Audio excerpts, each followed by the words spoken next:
You know, NASCAR fans appreciate a good pit strategy. The best teams are always looking for ways to make things faster, smoother, and more efficient. But buying a car? Most of us think that it's going to be a long, drawn-out process. I did too. Then I found out you can actually buy a car online on AutoTrader. Really? I started the way most people do, searching inventory, comparing options, narrowing things down, but then I realized I could do way more of the process online than I expected. Get details, explore financing options, connect with a local dealer, and continue moving through the buying process from wherever I happen to be. And here's what surprised me most. You're still not doing it alone. Real dealer support is there if you need it, which gives you confidence every step of the way. Plus, you're in control. Want to do everything online? Great. Prefer to handle some parts in person? That's an option too. It's buying a car your way. So if you're in the market for your next ride, check out the huge selection available on AutoTrader and see how simple the process can be. Buy your car online on AutoTrader.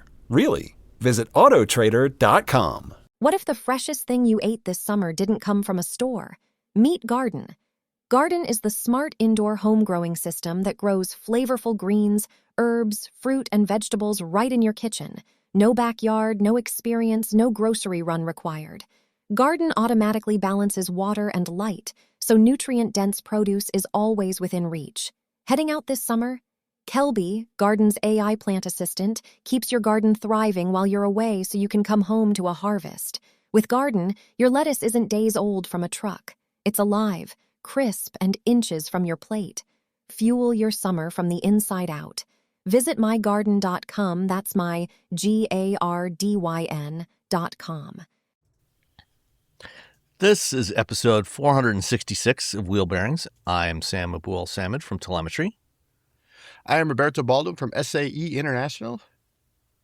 And I'm Perry Stern, doing a lot of freelance work for a bunch of different publications. Woo! Perry gets around.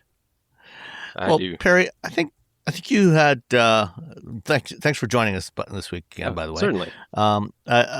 You have a very interesting comparison, I think, because you had two kind of diametrically opposed vehicles, both with four wheels, both with a steering wheel. They were both electrified. Yeah. So tell us what you had. So let's start with the one I'm driving right now, which is the Chevrolet Bolt. A very bright orange Bolt, by the way. Habanero orange actually is, I believe, what they call it. But it's, this is a car that Chevrolet canceled, and then they brought it back. And it does have some, changes underneath, but for the most part, it looks the same, drives the same. But in my eyes, that's a good thing. I like the Bolt. It's inexpensive. I mean, the one I drove, this is the top of the line, fully loaded, including Super Cruise in this little car, for $38,900. I think it starts a little below $30,000 if you get the base model. No dual motor options. It's all just front wheel drive. So not a ton of power, but it's, it drives like an electric car. It's quick off the line. It's quiet. It's comfortable. The seats are a little stiff, but not a big deal. But I love the interior because there's so much storage. There's little shelves everywhere. There's cubbies everywhere. The cup holders are adjustable. There's just lots of little things that make this car something that would be easy to drive every day. It's got, I think I just finished charging it up. It's about 265 miles of range it's showing right now. According to the EPA, it should be 262. So I'm right on the money with the range. But it's fun to drive. But if you want something, perhaps a little less electrical, more gas, I drove a couple weeks ago a Lamborghini Revuelto. And that one is slightly different. It does have electric motor. It's a plug-in hybrid, believe it or not. But it's also has a V12 engine that makes up for the power that the three electric motors can't supply. So all told, when you bring all the power together, yeah, exactly. I mean, I think the three electric motors actually put out more power than the Bolt does total. But the total output is 1,001 horsepower. 0 to 60s, 2 point something, 2.2, 2.3 seconds, something ridiculous. But it will go 5 miles on electric only power.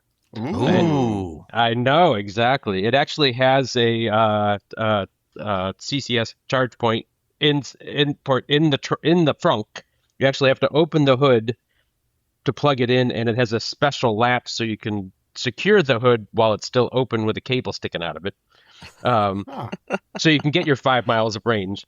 And according to their press materials, and my experience as well, the whole point of it is so you can leave your neighborhood before the V12 starts up and wakes everybody up. So you can get It's completely the out of good neighbor Dexter edition before you wake up the entire Exactly. town. Exactly. I drove through Chelsea, Michigan in full silent mode, and because only had I had 4 miles of range at that point, and it also regenerates the charge in about 10 minutes of driving the car. So you always have about 5 miles of range available to you. I did make the mistake of trying to keep it in EV range all the way to the freeway, and so I got to the freeway and put my foot down, and it started the V12, and it just sat there and with a warning, V12 warming up. And so basically I couldn't get it over 60 miles an hour until the engine warmed up, which was a little embarrassing in a Lamborghini. But the sticker price on this one is slightly higher than the Bolt. a scooch? $748,000 for this plug-in hybrid that will go 5 miles on electric only. When it's not running on electric, I think I averaged about 12 miles per gallon. So not exactly the most fuel efficient car, but that's also not why you buy this car. Hey, it's better than a Ram TRX. This is true. This is true. And it's faster than a Ram TRX, and it's four-wheel drive, just like a Ram TRX. So they're basically the same. Practically. Same practically. car. I have to say, though, that the seats are incredibly comfortable. It's they squeak a little bit, I noticed. You start looking for these things when you're spending $750,000 on a car. But you can actually see out the back window, which is more than some supercars. The engine is completely exposed. I thought maybe it was missing like a plastic cover, but it's not. It's just the V12 is just out there. When you park, if you want to burn your fingers, you can just touch it right there because it gets really hot. In fact, while you're driving, you can see the heat waves coming up off of it through the back window. So it's a fun experience. Obviously they're not going to sell a whole bunch of these, and if someone buys one of these, it's probably not their daily driver. But it looks the part. It's fast. It handles impressively well. It'd be fun to take one out on a track. But yeah, so you can get around just as easily in a Lamborghini as you can in a Chevy Bolt. In fact, you could get around in 20 Chevrolet Bolts for about the price of the Lamborghini, something like that. You'd never have to charge them. It would just be, you'd always have one that's charged. Yeah, you'd be ready to Just ready to park rock. one every 5 miles, and there's Exactly. keep hopping from one car into the next. So it's been an interesting mix of cars. Both will get you around. One just does it a little quicker. The other one does it a little better. Well, to be fair, the Bolt has 150 kilowatts, which is 200 horsepower, which, not that long ago, 200 horsepower, in a compact hatchback, I mean, that was hot hatch territory. True. 20 years ago, a GTI couldn't do that. So, and the equivalent of a Chevy Bolt 20 years ago would have been an Econobox with, an engine that makes a lot of noise that doesn't take you anywhere. yeah. Where this one, you put your foot down, it moves. It'll spin the tires if you want it to. Yeah. Early in my engineering career, I had the opportunity to drive a Geo Metro from like 1990, 91, which had it was a 1 liter 3-cylinder engine with like 65 horsepower and a 3-speed automatic transmission. And that thing was just like, that was a little buzz bomb, Yeah. Well, except each one of those intervals was much, much longer because, it took you a while to get to the red line, where it was shift. So having had that Geo Metro, which was sold by Chevrolet, what, 35 years ago, or having like driven that thing 35 years ago, I would take the Bolt over that any day. Or for that matter, pretty much any economy car from 10, 15 years ago. Oh, absolutely. I mean, it not only is it way more efficient and cheaper to run, it's way more enjoyable to drive. It's quick. It handles decently for a car of that, and it's got tons of room inside. For a for a compact car. And my opinion, but I think it looks good, especially in habanero orange. Yeah, I saw it yesterday. We were at a party yesterday. I saw that thing parked behind the car I was driving, and it was much more interesting to look at. Yeah. No, the Bolt's a great little car. My friend had a Metro, but he had the manual transmission, which was the way to go with that car. Yeah, absolutely. But like the engines would but the engine was like $200, like in the night. Like so when the engine would die, he would just, and his dad, it was my friend's dad's like commuter car. He would just he worked at Borax and he was a mechanic. And so whenever we would do engine swaps or anything, we would go to my friend's house because his dad had everything, like pneumatic tools, like the whole shebang. Had a hoist and everything. I bought a hoist and left it there for him because the hoist is like $100 in the 90s. It was like nothing. But yeah, no, we drive that thing all over the place, little 12-inch tires. Mm-hmm. And but yeah, no, we had that. We had my 90 Honda Civic, and then we had my friend's 68 Mustang that he had, like, him and his dad had fixed it up and had a big tire on the back and everything. But it was a Mustang, so it was about as reliable as a Mustang. Yeah. So we never drove that anywhere. But yeah, I mean that would be kind of embarrassing, though. Being in the Revuelto, and you get on the on-ramp and you floor it, and boom, and nothing happens. Yeah. And then the Chevy Bolt passes you. You're like, oh no. Exactly. When everything was in operation, that car just screamed. I mean, it was. I decided to accelerate from the top of the entrance ramp, and it was well into triple digits before I even got to the freeway. That's the thing with it. You're like, oh no, what's happening? How did this happen? Yeah, that's not what I meant to do. I never expected that to happen in a Lamborghini. What?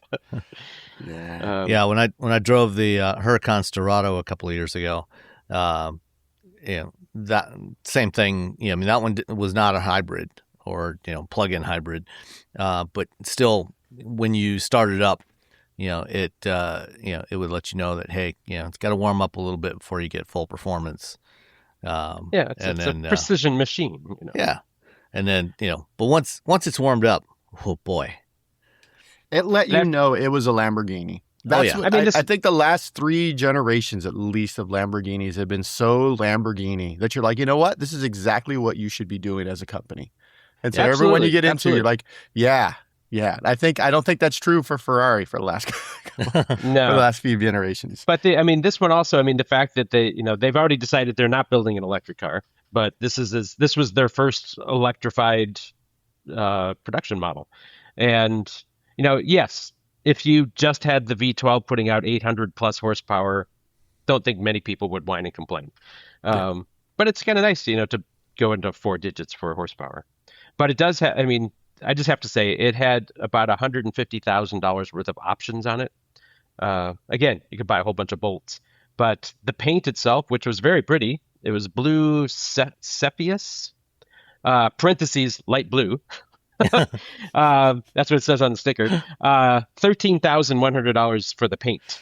Yeah, that's and then when you add the shiny carbon fiber lower exterior package and upper exterior package, each of those is over $20,000.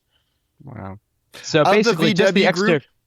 Of the VW group, I feel like Lamborghini knows what it is more than they have definitely not diverted from what they're, we have a goal. This is what we do.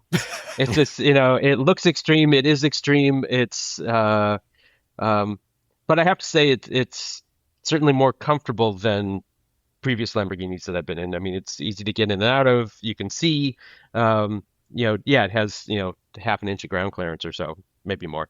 It does have a button on the steering wheel to raise it up, though. Yeah.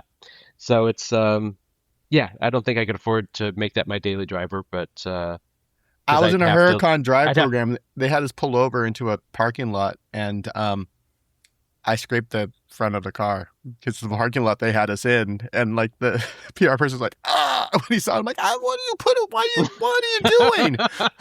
You got to push the button on the dash that raises the nose up. Yeah, I was like, oh God. Like you pulled right into I was pull in here, and then there was just a big old pothole. I'm like, oh no. Can you imagine if Lamborghini still built tractors, what they would look like today? They still build them, don't they? Do they? I don't think so. I think they do. Yeah, didn't Jeremy Clarkson bought one? He bought a Lamborghini tractor just because he had to buy a Lamborghini. And then it was a lot of problems. Yeah, it's because it was a Lamborghini tractor. I don't know. What do you know? They do still make tractors. Yeah, I thought they got out of the tractor business. No, that's probably their bread and butter. And I don't think there's much relation to Revueltos. It's like Volvo and trucks. Like they're not even the same company anymore. Yeah. No, it has a brand. It has a name on it. That's about it. Lamborghini Trattori. Yeah, the Volvo trucks and the Volvo car people are like friends, but like not. Yeah, they're not brothers. Well, I mean, they're in the same town. They're next to each other in Gothenburg. But definitely, different companies. Well, actually, if you go to Gothenburg, they'll like, hey, you want to drive the truck? Or they let me drive the electric box truck when I was there for a Volvo event, and that was really fun. They're actually closer now than they used to be because Ford bought Volvo Cars back in like 1989, then sold it to Geely in 2010, and Volvo Group, which makes the trucks and buses and other stuff, became a separate company when Ford bought Volvo Cars. But then a few years ago, Geely actually started buying a stake in Volvo Group, so they actually own the majority of Volvo Group now as well. Oh. So they're still technically separate operations, but they're both owned. They both have the same owners now. Ah, that's cool. Yeah, whenever people are like, "Oh my God, there's a Tesla has a big, semi-electric," I'm like, man, Daimler and Volvo have electric semi. I don't know what you're talking. You guys need to take 2 seconds, do a Google. Well, maybe not Google. Do like a DuckDuckGo search, because Google search just give you 15 ads and 14 like AI things. And all of them are going to be wrong. And all of them are going to be wrong. I still cannot believe this, how bad those things are. But I saw it on the internet. It's got to be true. Everyone, this is my favorite thing about all the summaries and everything is like, Google summary, the summaries are really bad at the thing I know a lot about, but they seem to be great for the things I don't know anything about. I'm like, well, maybe not.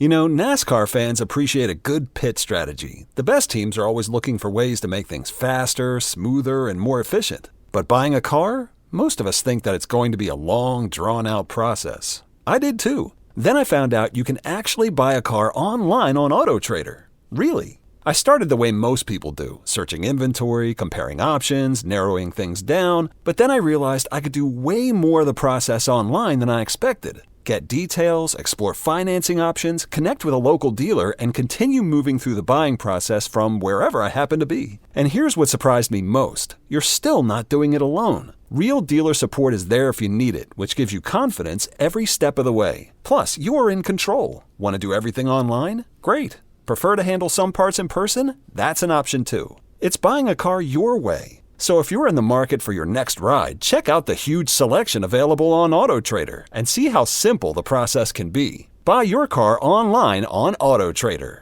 Really. Visit autotrader.com. Did you know you can support Wheel Bearings directly? Head to patreon.com/wheelbearingsmedia and you can become a patron today. Your contributions will help fund the platforms and tools we use to bring the podcast to you. And exclusives and improvements are already on the way thanks to your generosity. So if you want to be part of an automotive podcast like no other, head to patreon.com/wheelbearingsmedia.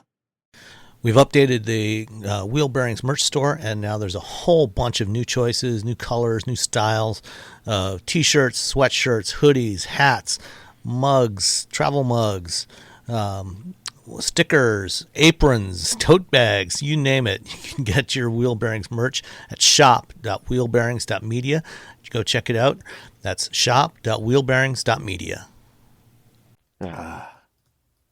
So Good. All right. Robbie, what have you been driving? Okay, so I want to preface this whole thing was I grew up with, my mom was a big muscle car person. So she had a Charger and she had a Javelin. And she this was like the cars that she enjoyed and she liked to work on and she liked to drive. That said, I think there's like a part of me that's just like, no, about these vehicles. Like I love a really wonderful like 70s muscle car. But after that, I'm just like, after the 70s, just like feel like, whatever. And so I'm prefacing everything with that. I drove the 2026 Dodge Charger, the SixPack, which weirdly on the hood, there's a little like plasticky, like it says SixPack on it, like right in the middle of the hood, like well, actually towards the front of the hood. But it is oriented so that the person in the car can see it. But guess what? It's absolutely impossible for you to see that while you're in the car. So it's like when Apple put the logo on their PowerBooks and when you opened it, it was upside down. Yeah. So when you're looking at the car from the front as just a person, SixPack is spelled upside down. The only place you can see the word SixPack is outside the car.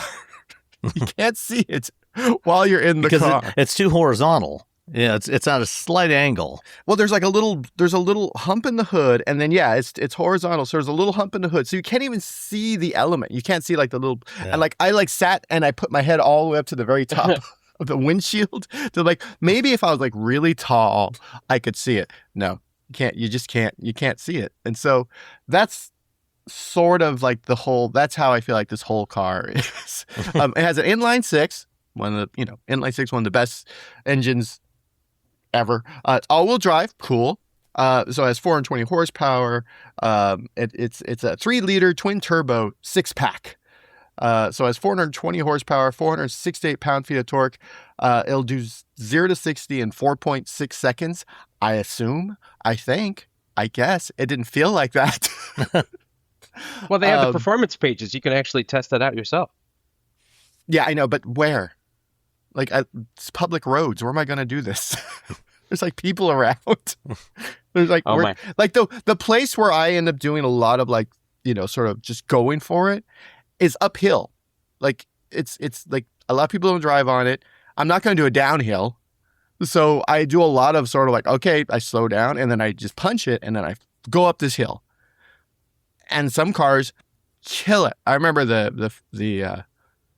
wasn't the Sapphire, it was the one right below it for the Lucid Air.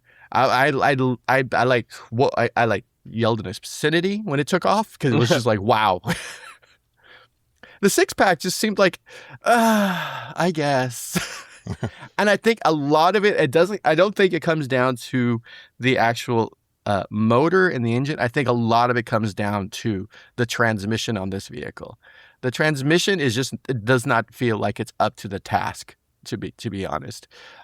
It's also a very heavy car. It's definitely not a sports car. It is a muscle car, which means it makes a lot of noise and it goes fast-ish in a straight line. That's what it does. I put my foot on the accelerator, blah, blah, blah, blah, while I'm passing people on the freeway. I put my foot on the accelerator in the middle of nowhere, blah, blah, blah, blah, while I'm going up a hill. But it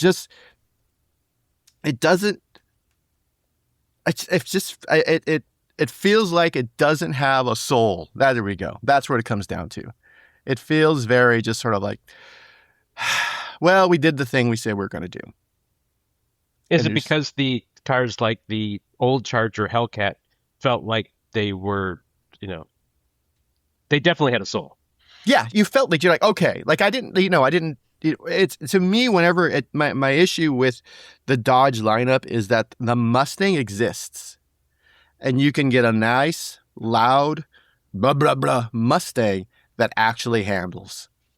Like you don't feel like you're in this giant, it just feels like I'm in this oversized box driving around with a loudspeaker that goes straight and it'll go in a straight line, which they sell a lot of these vehicles. People like them. I'm just like, but that's just, I'm on the freeway and I'm going fast. Woo. Cool. I don't know. Well, they don't actually sell that many of them. Yeah. Which is part of the problem for Dodge.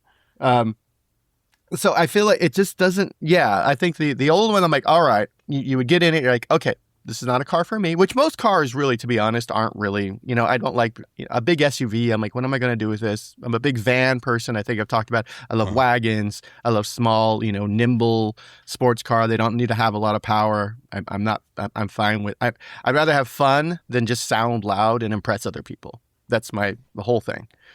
This is more like, hey, everybody, look what I got. By the way, the design, I really love the design of this car. I love the way it looks. I know it looks like it's a space car. I think I enjoy the way it looks. I'm like, this car looks cool. It sounds cool. But then when I'm driving it, I'm just like, okay.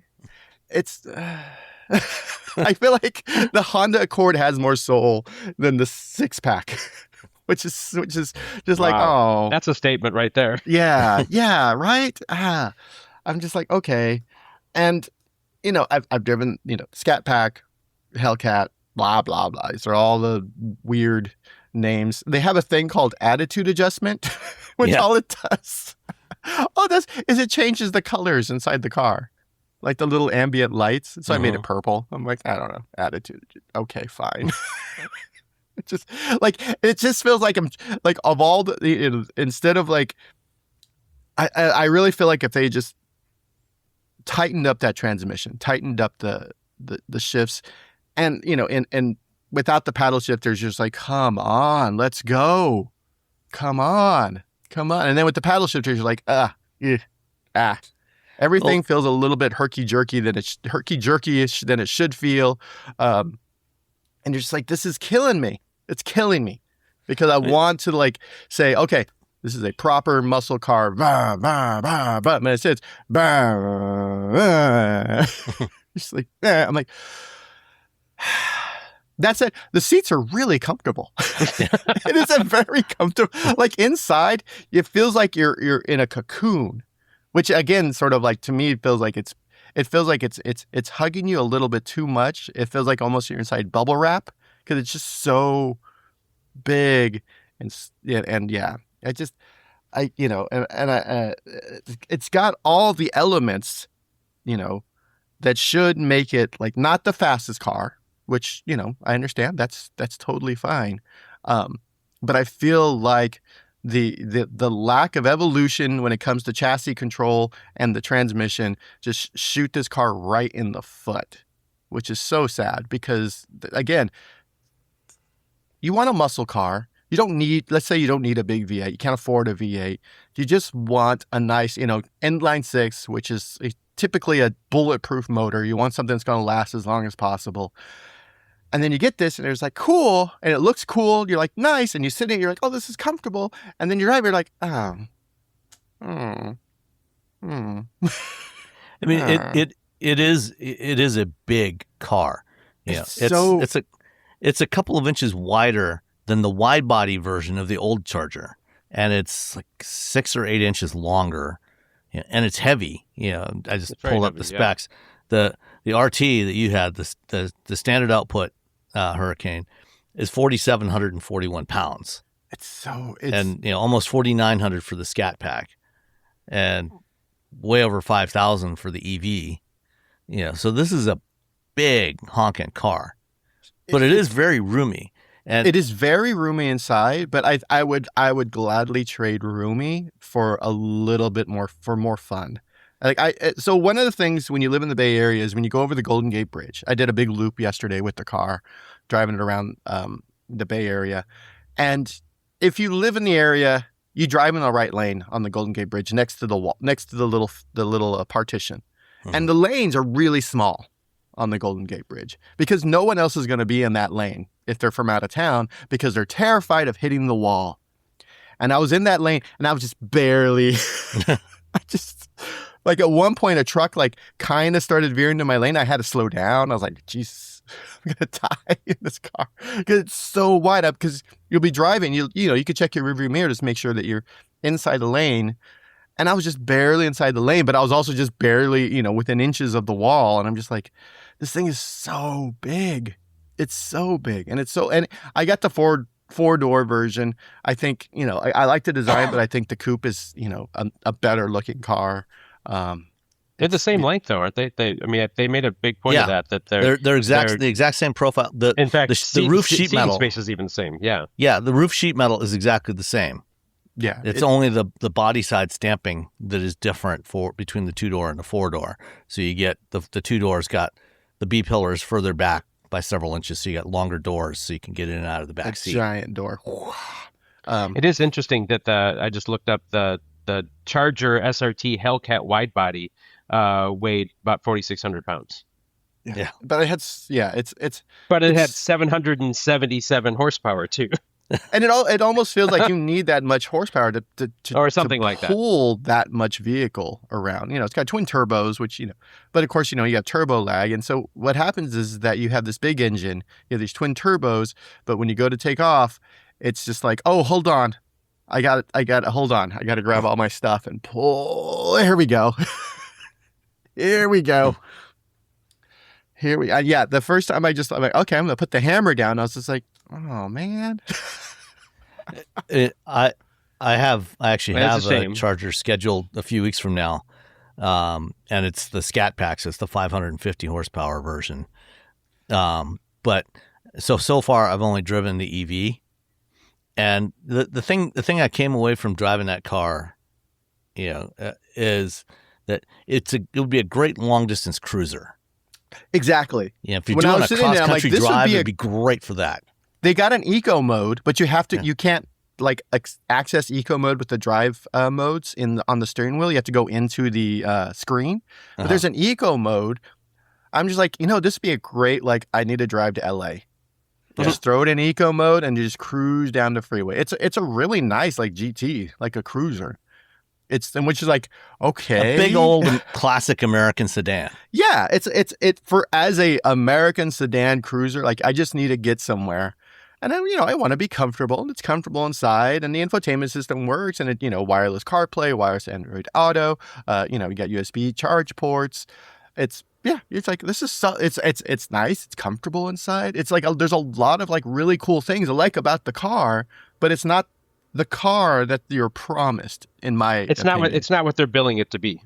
Exactly. I think if you want a nice, it starts at $50,000. If you want a nice, I need a cruiser, like Sam said, to just go on a nice long drive, this thing's dope. It's I want to sit in a car. I don't need an SUV. I have some money. Occasionally, I like to scare children and other drivers on the road with a loud noise. I don't care about I'm not hitting the twisties, which this is definitely not a twisties vehicle. No, and they never were. To be honest, but I think that's the thing with muscle cars. Muscle cars were always about going fast in a straight line. Yeah, right. And occasionally maybe slowing down slightly. Yeah, I think the brakes. Classic muscle cars always had terrible brakes. Yeah, they're not terrible, but they're not. What did I have? Oh, I had the, which this car is double the price, so it's not really fair. But I had the 5M, the M5 Touring, and that thing was just it ticked every box for exactly what that car needs to be. It's just this is. BMW had a mission, and they completed the mission. Well played, BMW. Yeah. I think Dodge had a mission. Dodge kind of didn't quite make it. Yeah. And that's, again, if you want a nice sort of smoothed out muscle car that again, I don't want a Honda Accord. I don't want a Camry. I want a sedan, but I want something with a little, it looks cool again. It's comfortable. You want a Dodge Diplomat. Yeah, if you want a Dodge Diplomat, but it makes a lot of noise, this is the car to get. And looks a lot cooler than a Diplomat. I think that just fixing I think the transmission issue would totally change the character of this car in a way that I think would be nice, would behoove its character. But yeah, I was just all right. Well, I'm in this car.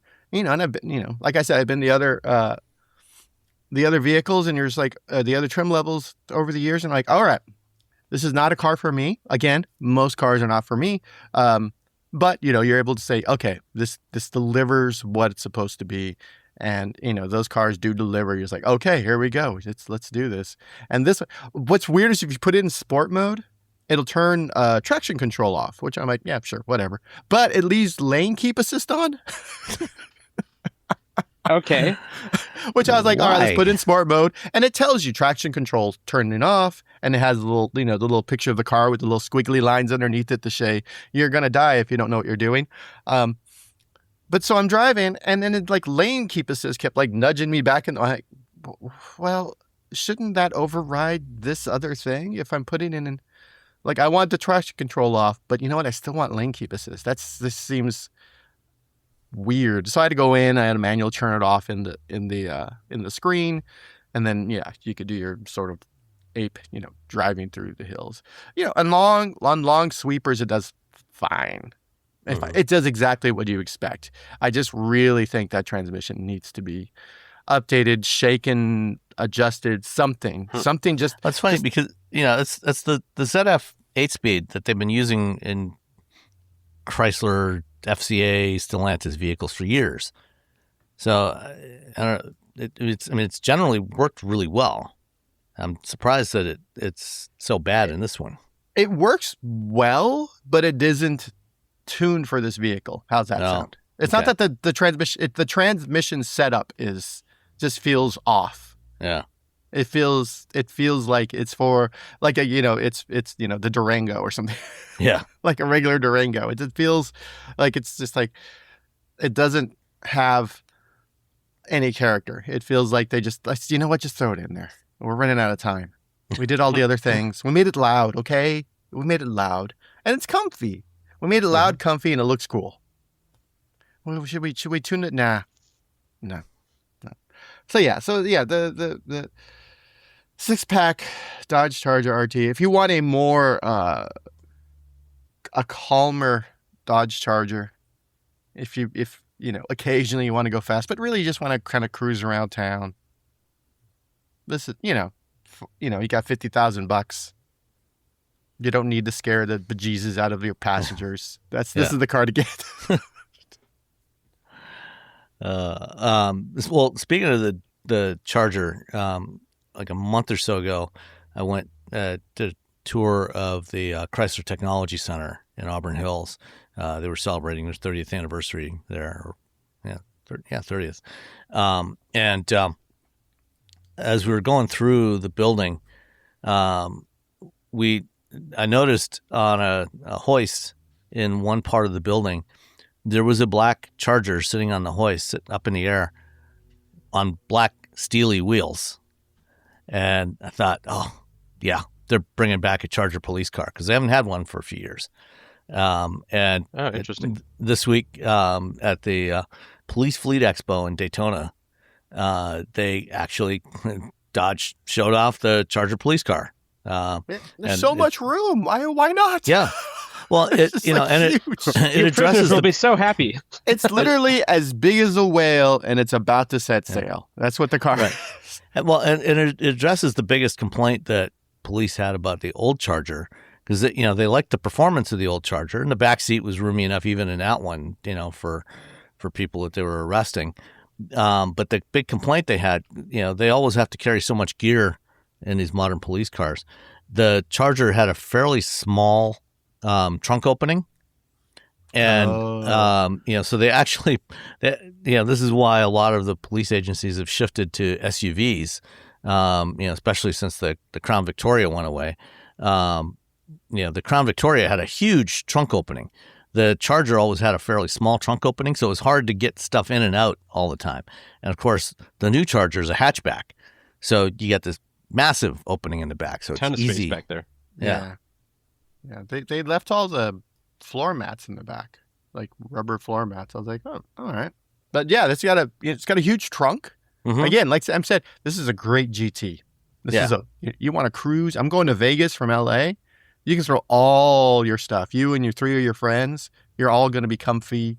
You got, it's got an Alpine. It's really cool because when you turn it on, it says Alpine, which, if you're a 90s kid, that's like a big deal. Yeah. You're like, ooh.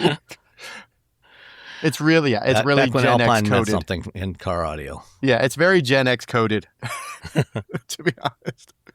So, yeah. You want a big, comfy vehicle that's not an SUV. And when you sit in it, I thought it feels like it should be lower. So every time I sat in it, I was like, oh, gosh, the seat is higher than every time I get into this vehicle. It feels a little bit higher, which, again, Gen X coded because, our muscles and our bones are falling apart as we get older. So it's easier. It's way easier to get into this than it is in my BRZ. Every time someone has to get in my BRZ who's my age or older, they're like, whoa, we're so low. I'm like, yeah, man, that's an... I know. I feel the same thing when I get in the Miata. Yeah. Whoa! When I drove this, I was just remembering looking at the pictures. When I drove the SixPack, I drove in the snow. In fact, I picked it up at the airport after a snowstorm, or during a snowstorm, actually. So I was going down I-94 at 50 miles an hour through all the other cars. But the grip was good. I mean, even with all-season tires, it did great. And it has the little party trick that when you're in a big parking lot in the snow, you can put it in rear-wheel drive. And go have fun. So you do have a selectable rear wheel drive, which is something somewhat unusual, but muscle carish, I suppose. I mean, that's the thing is that there's little elements that are cool, but you don't get to use those all the time. Like I'm gonna throw in rear wheel drive, and then I'm gonna drive this thing to a thing, but that's the case with a lot of. Like all the performance things, like, I can time this, I can do that, and I can do this, which is that's on brand. But also you're like, okay, I did it. If you look at the average one, I think most of them, unless the person is like under 25, there's like one entry for everything. Yeah. Yeah. I think, I get it is a. I just want the transmission to be tuned a little bit better, just to give it a little bit more something. Yeah. Anyway, that's my thing. I unfortunately I don't have any snow in my house, or I would have put it in snow mode. Not this time of year. Yeah. Or not any time of year for you. All right.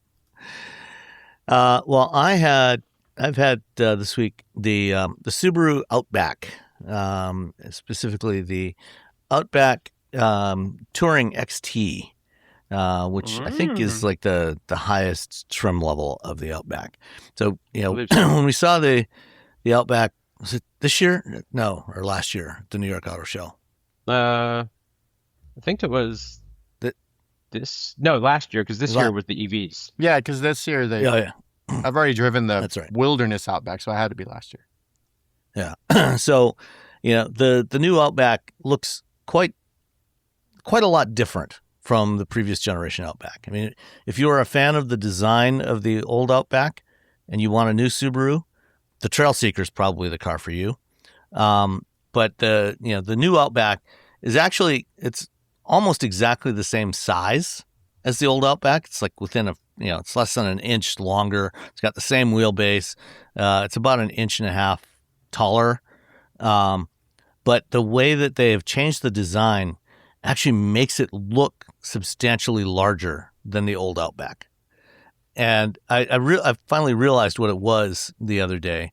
It's actually, when you look at it in profile, it's so much more boxy looking, and especially around the front, it looks like it has so much overhang in the front because of the boxy shape. Even though it's the same length, the overhang is the same as the old one. And, I was looking up comparing the specs of the 26 to the 25 model. And, it's got the same approach and departure angles and the same breakover angle. Everything's the same, but it's just that shape makes it look so much bulkier than before. It's like they squared off all the edges. Yeah. Yeah, there's like chop. And so, and then, there's just other elements. It looks very designed. There's somebody spent a little bit too much time. Oh, let's add something here. Oh, let's add something over here. It's a little over designed. There's a lot. It's a lot. It feel like wait, what do we do with these French curves? Throw them away. Yeah. We have T-squares. Just use the T-squares. Let's use these things. Yes. But apart from the design, the rest of it is actually really nice. I really like driving it. It's got a new infotainment system in there, all new software that is far better than what has been in Subarus of prior years. It's roomy inside, it's surprisingly roomy inside, especially in the back seat. It feels like on the inside, it feels like a bigger car than it is. So if you've got, some teenage kids to haul around, or early teens kids, that haven't got their driver's license yet, you need to haul them around, and you've got stuff, or you've got a couple of Bernese Mountain Dogs to haul around. They will be very comfortable in the back seat of the new Outback. Like I said, the one that I had has the nice brown leather interior, which looks really good, feels really good. Actually, I don't think it's leather. I think it's actually something synthetic. I can't remember exactly what they call it. Something Tex or something. Yeah. But it feels like leather. It looks really nice. Especially compared to what you typically think of in a Subaru. It feels much more premium. Subarus, generally had okay interiors, but they've been hard plastics, and it was always good fine. Enough. Everyone's like, good. You know what? I'm going like to pick up pumpkins. I'm gonna have my Labrador in here. I'm gonna do I need fancy? No, I don't need anything fancy. I just need a car with knobs and all-wheel drive, so I can drive through snow or up my neighbor's dirt road to say hi. Yeah, you got 8.7 inches of ground clearance in this thing. This one has the turbo, so you can get it with a 2.4 liter naturally aspirated boxer, which is 180 horsepower, 260 horsepower from the turbocharged version, which is what this one has. And like I said, it feels more premium than any Subaru I've ever been used to before. But it still has proper rotary knobs for temperature control. It's got physical controls for the fan speed. It's got manual vents. It's got a volume knob. Got all the stuff that you want in any car, no matter what the price. And actually, I just looked. It is real Napa leather in there. Oh, okay. Ooh. Yeah. It's I drove Not enough one fake of stuff these for you. for 10, 11 hours in one day. Mm-hmm. And about 3 of those hours were off-road. And it was great. Yeah. It was just like we had to drive somewhere to the middle of nowhere. Then we had to do this crazy dirt road with ruts and rocks and everything. And it performed as advertised. We were just, my brother and I were just like, all right, we're taking the Subaru. There's so much room. Originally we were going to car camp, and then we decided not to. But I could have slept in the back of the car, no problem. Yeah, it was a really nice, long day in a car. I mean, I think that the handling is so much better than the old one, and the ride is so much better than the old one. I mean, not that the last one was bad, but this one is impressively better. They really brought it, especially on the Wilderness Edition, that the handling, the road, you're like, oh wow, this corners so well. Here's what is happening? What car am I in? It doesn't feel tall. It is. Yeah. One thing I did really like about the exterior of this Outback was the emerald green paint. It's very, very nice shade of green. It does look good in that, yeah. Yeah. Oh, yeah. I just had a white one. It was pretty, man. I was like, oh, okay, thanks. So something else that was new on this one, this is the first Subaru with a hands-free driver assist system. So, that means that it's also the first Subaru, I think, that has radar on it, because, for years, Subarus had their eyesight system, which is a stereoscopic camera system. So up by the mirrors, you get 2 cameras, both facing forwards. They're about a foot apart, and it's used that for range finding. And that can actually be a pretty accurate way of, if you've got that kind of stereo camera set up, it's actually pretty accurate at least within the scope of what cameras can see. Like can't really see through fog. Sometimes the sun is shining directly in them. They get a little confused. But this one has the two stereo cameras. Plus, it's got another forward-facing camera, and it's got a front radar sensor. So it can do hands-free driving assist. I tried it, so I picked it up at the airport on Wednesday night when I got back from Seattle, and it works okay, compared to other systems, like compared to GM Super Cruise, not as good. There's lots of times when it just says, please put your hands back on the wheel. I don't know what to do here. I'm lost. Which is fine. But it is not a system that I would want to rely on necessarily for a longer trip. It frequently asked me to put hands back on the wheel with sharper turns on the highway. It almost every time, it was kind of like driving an early Ford Blue Cruise system, where, it was just not reliable enough. And so I would recommend not necessarily using it if you get one of these. Just use the other ADAS features and it's going to be fine. Use the adaptive cruise control. You can do that without using the hands-free system. There is one interesting aspect of the hands-free system, though. There's a series of LEDs on top of the dash that reflect up off the windshield, and they're blue, green, and red. So there's a row of, I think, about 7 LEDs. And so when you are driving down the road, when it's in hands-on mode, you will see, if you're in the instrument cluster, you'll see the logo, the little icon of the steering wheel and hands on the steering wheel, and it's green, and you will see 2 green LEDs come up, indicating that it's recognizing the lane markings on both sides of you. When it goes to hands-free mode, what you will see is those will go blue. So it's kind of similar idea to what GM has done with their light bar on the steering wheel. So it's up, it's in your line of sight all the time. So you see them go from green to blue when it's hands-free. And, if there's nobody in the lane ahead of you, you'll just see the 2 blue, indicating, okay, I've located the lane markings on either side of the car. And if there's a car in your lane ahead of you that's within range, then you'll see a green LED in the middle, that is your indicator that, okay, lane centering and there's a car that I'm tracking. And so, it gives you some nice visual indicators as you're driving down the road without having to look down at the instrument cluster, and, helps avoid mode confusion about which mode it's in. So that worked really well. So I like that.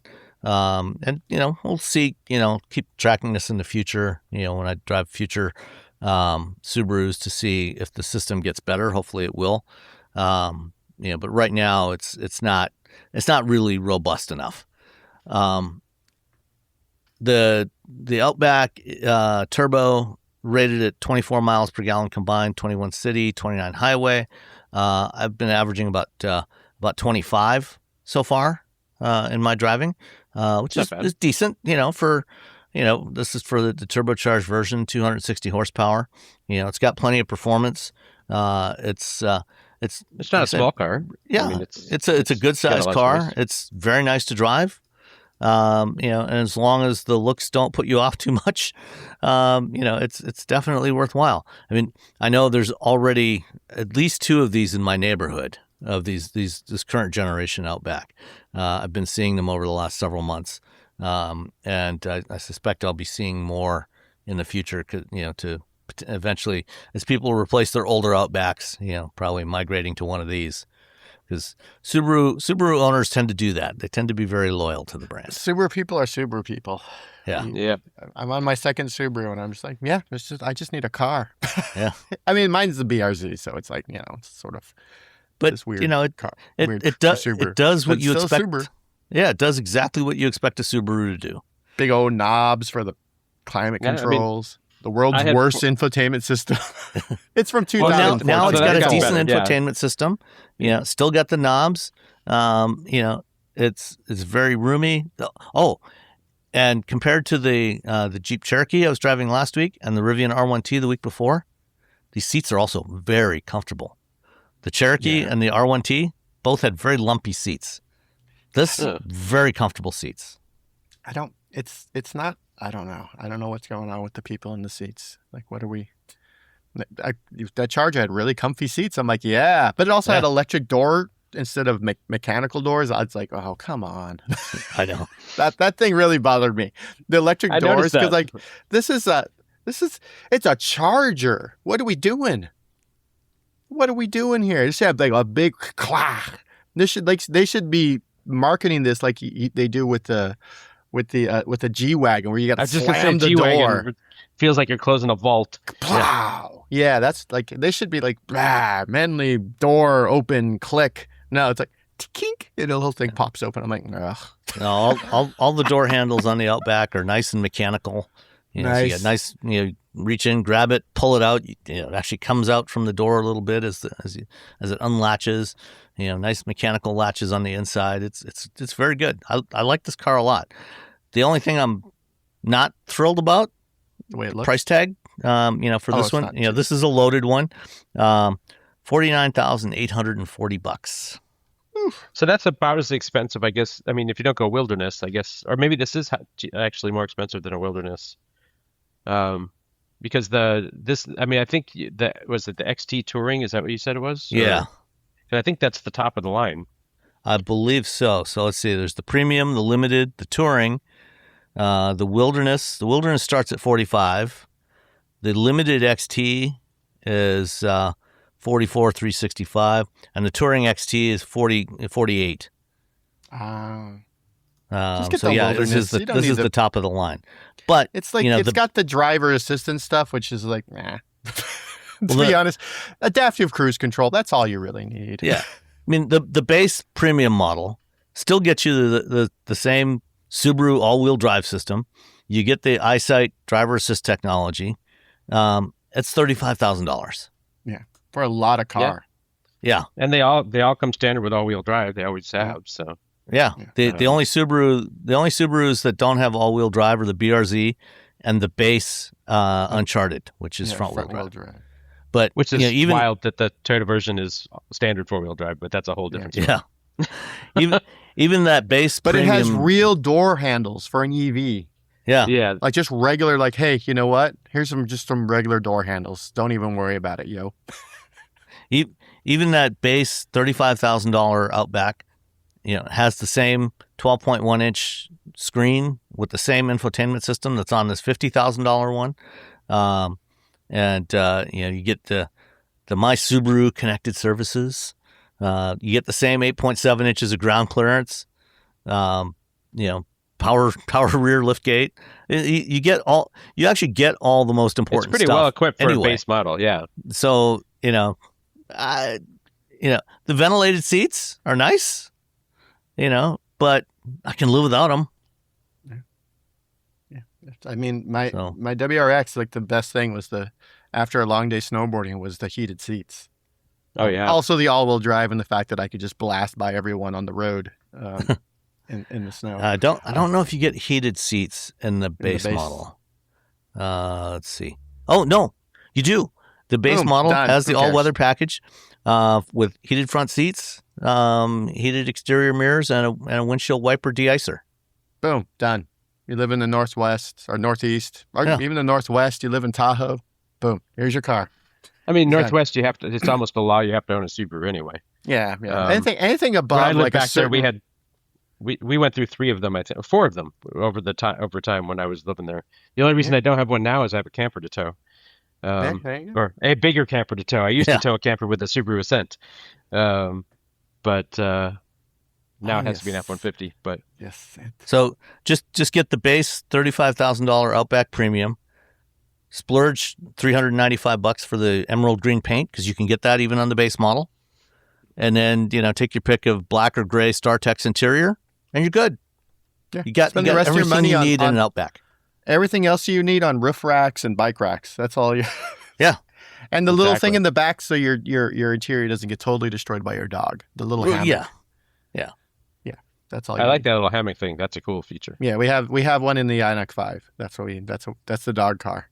And you take it out and it's just filthy, but the seats are nice and clean still. Well, cleanish. I mean, they're still dogs. Yeah. They're cleaner. How's that? Yeah, I mean, your door panels are still going to be all covered with slobber. Dried slobber in your windows. But yeah, they're just like cleaning it. Yeah, that's life. That's life with a dog. Yeah, that's life with a dog.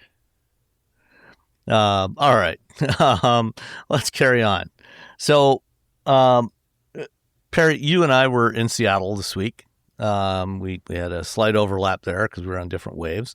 And we were there with Mitsubishi. They were doing a drive program for the very mildly refreshed Outlander and the new Eclipse Sportback. So let's talk Outlander first. So were you able to visually detect the differences in the exterior design between the 2025 and the 2026? No, I mean, I haven't put them side by side, but the fact that you'd have to put them side by side to figure it out, that's, I don't think that was a huge priority for them, apparently.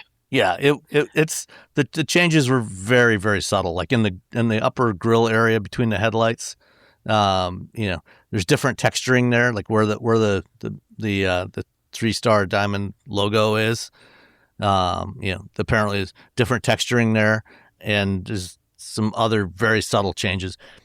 Basically, if you like the 2025 Outlander, you will be fine with the 2026 Outlander. Exactly. Yeah. Exactly. So, they had the updated plug-in hybrid and the new mild hybrid version. Did you get to drive both of them? I did. What do you think? I mean, I did like the plug-in hybrid better. Not surprising. I mean, it's the more expensive one and the more powerful one. I was surprised at how easy it was to drive the plug-in hybrid on EV only, on the freeway around town. The only time I noticed, because you can put it in pure EV mode where it will not start the engine no matter what you do. And pulling out into traffic, that's when I noticed that, okay, I need the full power to get through traffic quickly. And interestingly enough, I asked what the power is in just EV only, and they will not say. They do know what it is, but they won't say what it is. No, they told us it's 247 horsepower. No, you can add up the power of the motors, but that's not how much. Because it doesn't quite work that way. They were very specific that they would not say what the EV power. If you're just driving in EV mode, how much horsepower you have. So maybe you heard something different. It's very weird when car companies do that. They're like, "Oh, we're not going to." Well, we're not really talking about that now. I'm like, that's people want to drive a car. I was curious. Like, how big is the oven? Can I put a cake in it? They're like, yeah, we're not talking about that right now. Yeah, you're just gonna have to find out for yourself. No, I found it was there were some times when it felt a little underpowered in just EV mode only. But you push the button, you're out of EV mode, and with the full power on, it's plenty quick. It's got it's got plenty of power, and it's still reasonably efficient, and it recharges the battery a bit as you're driving in sport mode or whatever mode puts the engine in. So I thought it was nice to drive. It was comfortable. Good seats.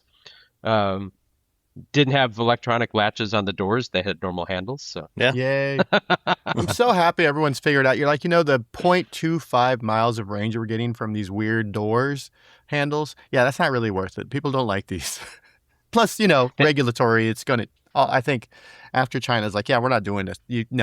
I think, most automakers are like, oh, forget it. Let's just get rid of it. It's not They worth look it. high tech though. Yeah, they look high tech. But yeah, otherwise I enjoyed driving it. I was pleasantly surprised. Yeah, I was actually surprised, how comfortable it was to drive. Like the ride quality was really good.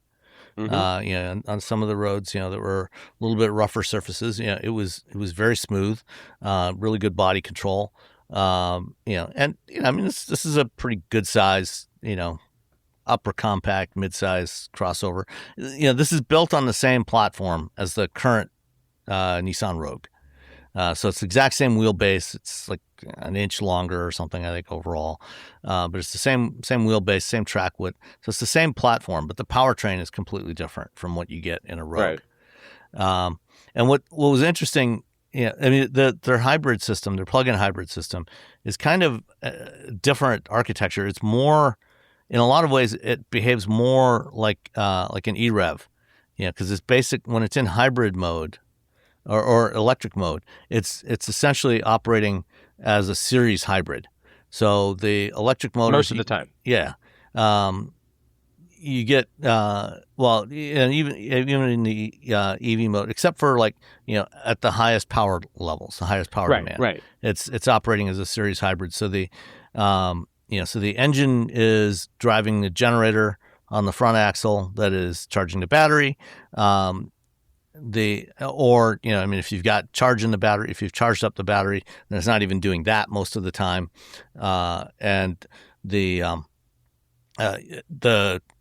Mitsubishi comes with standard dual motor all-wheel drive, so you got electric drive on the rear axle, electric drive on the front axle.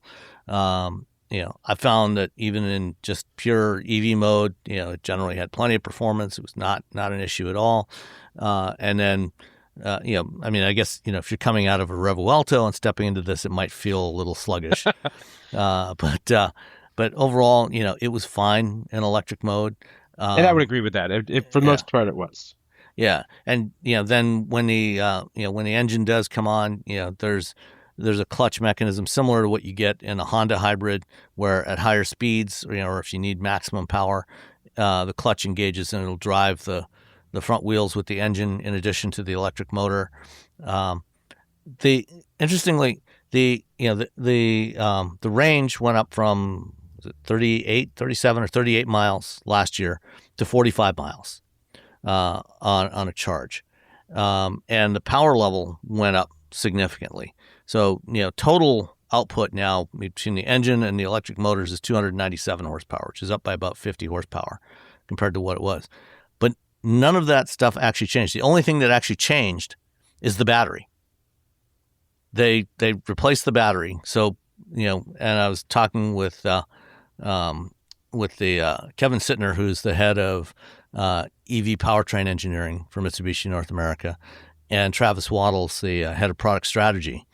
And, they explained, that literally the battery is the only thing that changed. It's they went from a battery that had been designed primarily for EV applications, and essentially I think that sounds like they took the cells from the Nissan Ariya and put it in a slightly smaller capacity battery pack, 22 or it was 20 kilowatt hours last year. It's now 22.7 kilowatt hours. Replace those with new prismatic cells with a slightly different chemistry that's less capacity focused and more a little bit more power focused, but they still got more capacity. So they got 13% more capacity, so it's 22.7 kilowatt hours now, and they got 60% more power output from the battery, which means that the motors can actually be used to their full capability now, which they were being underpowered before. They weren't getting enough electricity or enough voltage to give them their full output. So the motors haven't changed, but you've got significantly more power out of this thing now, and so that was pretty cool to hear about. And then they everything else is exactly the same hardware as it was in 2025. So how do you what is the port on this thing? So the charging port? Yeah. Yes. I'm there's looking actually at the specs, and it's just like, hey, you can use a DC fast charger, and then it says CHAdeMO, and I'm like, whoa, what's going on here? There's a J1772 port for AC charging. Okay. And then there's a CHAdeMO port for DC fast charging, and that's it. With the new battery, last year it could do 22 kilowatts over CHAdeMO. This year it'll do up to 50 kilowatts on CHAdeMO, so it'll do a full charge in about 30 minutes. And I asked Travis and Kevin about this, and basically it comes down to they don't sell enough of these for them to been able to justify the expense of re-engineering the charging to go from CHAdeMO to NACS or CCS port on there. And most of them are sold in Japan. So I looked up the numbers on Mark Lines afterwards. They sold about 22,000 Outlander plug-in hybrids last year, of 6,000 of which were sold in the U.S., and almost all the rest were sold in Japan. So with that relatively small volume, they figured it's not really worth re-engineering that for a different port for a relatively small production volume. Not relatively small, very small. Yeah. I was going to say, yeah. It's very weird that they even sell it for such in the U.S. with the numbers being so low. But I guess they're like, well, we got to have some sort of something in the U.S. and maybe something hybrid. Yeah. So it's actually quite nice. And also the hybrid fuel economy did go up by 1 mile per gallon. It was 27, it's now 28, or maybe it was 26, it's now 27. It's 26 and 27. But it went up by 1 mile per gallon, which is not much. So it's still not the most efficient in hybrid mode when the battery's depleted, especially when you compare it to like a Tucson plug-in hybrid or a RAV4 plug-in hybrid. The new RAV4 plug-in gets 40 miles per gallon in hybrid mode. The Tucson gets 37, 38 miles per gallon. But with 45 miles of electric range, if you plug it in every night, most people are going to be able to just use it on electricity without any problem. Yeah, absolutely. Yeah. So what did you think of the mild hybrid? It was fine. It's I mean, it feels a little underpowered. It's one of those cars that, with the plug-in hybrid, it stands out. It's got a, unique powertrain and all of that. This one, why would you buy this instead of, say, any other hybrid? Yeah. I don't know. It didn't, there wasn't anything really that stood out about it for me. Yeah, they switched to the same 1.5 liter turbocharged 4-cylinder that's in the Eclipse Cross, but added a 48 volt belted starter generator system to it, which should give it modestly more fuel efficiency compared to certainly more than it had with the naturally aspirated 2.4 last year. So that that part is definitely better. Let's see you can get who's buying Mitsubishis? That's my other big question now. Well, not a lot. I'm not trying to be mean. I'm just curious, like who is like, oh, Mitsubishi. Well, they did talk in the presentation about they've still got a relatively limited dealer network, and they're working on expanding that. And also they're also expanding their lineup. They said they're bringing either a newly designed or heavily refreshed model every year now through 2030. And they've got the new Pajero coming and a new Montero. So more off-road oriented SUVs coming in the next couple of years. I think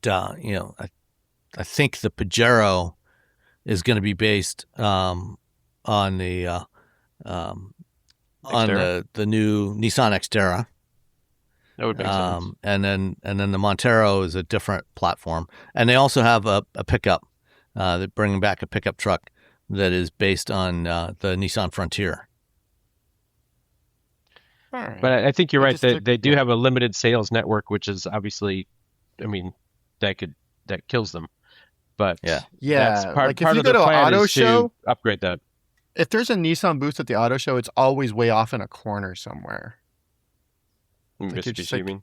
Like Mitsubishi. I'm sorry, yeah, Mitsubishi. It's always off in a corner. It's really like one car, maybe Maybe someone's there, maybe someone's not. You're just like, I mean, they sell a lot of, you know, if you go to the airport, there's a lot of Mitsubishis driving around the airport. Yeah. A lot of rentals. It's not like there's, you know, it's not like as a company as a whole aren't in the U.S. It's just as a like private vehicle sold to the regular person. They're not like, You got to bring back the Eclipse is all I'm saying.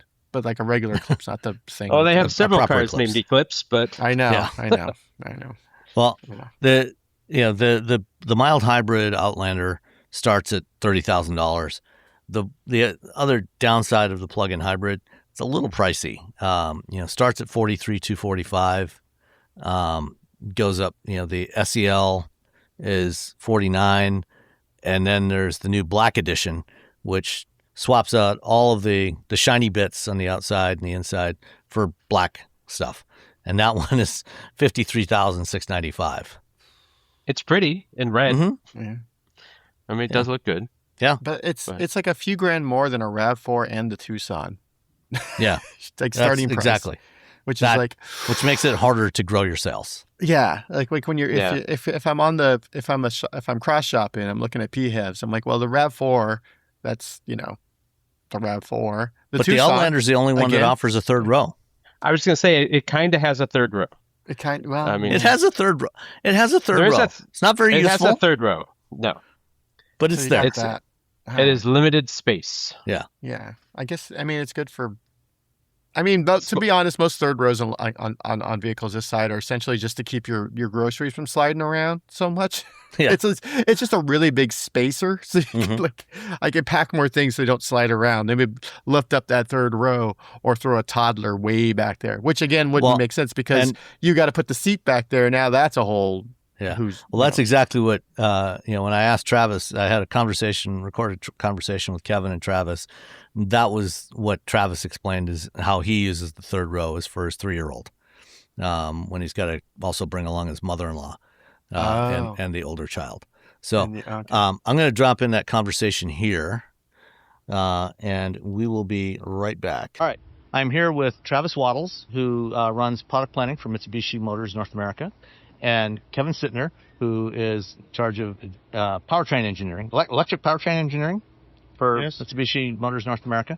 So we're here, got a couple of three different vehicles available for us to drive. We got the new Eclipse Sportback, which is your first EV since the iMave. You've got the new refreshed Outlander with mild hybrid system and updated Outlander plug-in hybrid. Names too close together. Anyway, so start with the plug-in hybrid, because that's the one that I think is really, in a lot of ways, the most noteworthy here. The Outlander, the previous generation, third generation Outlander plug-in hybrid was the first plug-in hybrid SUV on the market globally. 2013, came to North America in 2018. You introduced the new one here a few years back. Now, significant updates. So let's start off with what are the most important changes for the 2020, it's 27 model year, right? 26 model It's year. 26 model year, okay. So what are the most important changes to the Outlander plug-in hybrid for going from 25 to 26? So obviously I will start with the powertrain, which is the biggest update. So we have a new battery, completely new battery cells, new thermal management. So powertrain's upgrade. We have more power. We can now drive longer in EV. We went from 38 miles to now 45 miles of full EV range. We still have a full range on the hybrid power of 420 miles, so that's unchanged.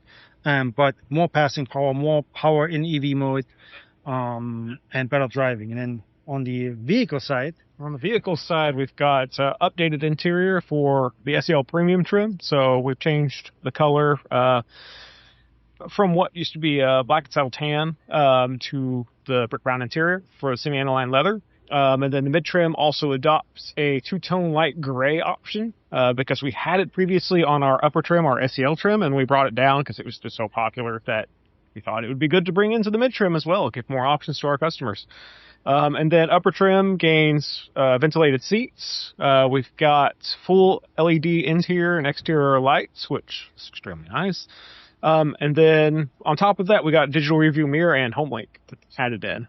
Plus, of course, Yamaha being added in as a standard 8-speaker system and an optional 12-speaker system, which is really, really impressive. And you honestly just have to be there in the car to experience it to really get the sense of how good it is. So is that the 8-speaker Yamaha, is that standard across the board on the plug-in hybrids or on all the Outlanders? On all the Outlanders. Okay. So on the propulsion side, you got a boost in range, electric range. You got significantly more power, but the only thing that actually changed, though, is in the battery pack, right? That's correct. So the battery pack is the actual thing that changed. That's the actual hardware component that changed. So pack is entirely new, but with the new pack and the new cells, it just allows us to pull more power from the battery pack when we drive in EV mode. So it just feels much stronger, even though the main change is the new pack. Yeah, and you were talking earlier about the chemistry of the packs and the types of cells that you're using now. You've gone from pouch cells to prismatic cells, but also the nature of previously you had cells that were designed for EV applications. Yeah, correct. So plug-in hybrid. Previously, we used basically a cell that was mainly designed for EV applications. So they had a high capacity to give us good electric range, but they were somewhat power limited. Now we have a completely new cell that's engineered specifically for PHEV that has both high capacity to give us that long range and also have the power that we want from a PHEV to propel the vehicle. Yeah, so with the old pack, you didn't actually have enough electrical power from the battery to extract everything that the motors. Correct. Because you got this standard all-wheel drive, standard dual motor. Correct. So we always all-wheel drive, always driving with 2 electric motors, one in the front, one in the back. So when the customer drives, they always have all-wheel drive in EV mode or if they're driving in hybrid mode. So now you've got 85 kilowatts of electrical power from the front axle, 100 from the rear, so 185, so roughly about 240-ish horsepower.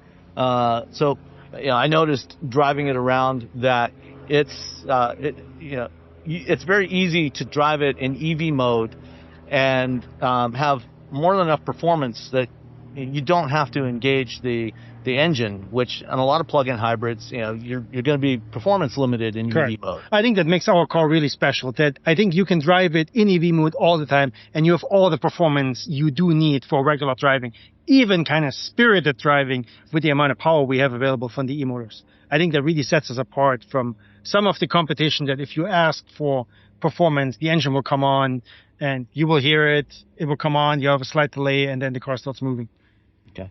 So one of the things that's noteworthy, your architecture for your plug-in hybrid system is a little bit different from what you find in most plug-in hybrids. Certainly different from what Hyundai and Kia do. Definitely different from what Toyota and Ford have done, and a bit different from Honda's. Can you describe kind of that overall architecture and how it works, how the different modes work? Yeah, absolutely. So we have our system is very distinct. It's an EV first system where we really focus on the EV driving. And we have a transaxle in the front that houses both the drive motor that in EV mode drives the vehicle together with the motor in the rear. There's no mechanical connection between the front and the rear. So the vehicle's all-wheel drive by virtue of 2 motors, one in the front and the back. In that transaxle system is also the generator that is coupled to the engine. So when the battery is depleted, we can run the engine via the generator, generate electricity. It can run kind of like an EREV. Kind of like an EREV, yeah. When people say EREV, that's basically what we have in one of the modes is we have a generator on the engine. We can run the engine at an efficient point and still drive electrically. So the drive feels the same all the time. Additionally to that, at higher speeds, we have a parallel mode where the engine can drive through that transaxle system on the front wheels directly. And we still use the rear ear motor for assist to have all-wheel drive. And even when the engine is coupled directly to the output mechanically, we can still assist with the e-motor for additional power. We can still generate electricity to assist with the rear motor. Overall, pretty complex system, but for the customers, it drives very EV-like all the time.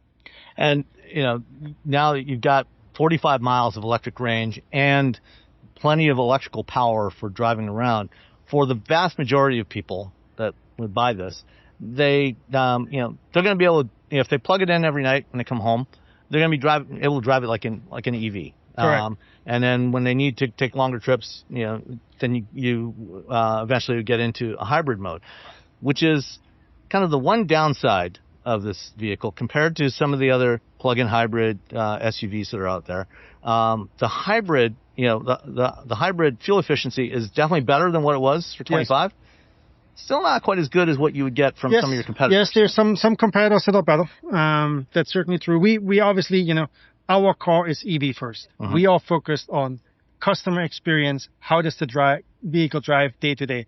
As you said earlier, most customers will do the vast majority of their driving in EV mode because they will drive it every day to work, to school, wherever, in EV mode, charge overnight, drive in EV mode again. And then on longer trips, then they will use the gas engine a few times a year if that happens, if they go on longer trips.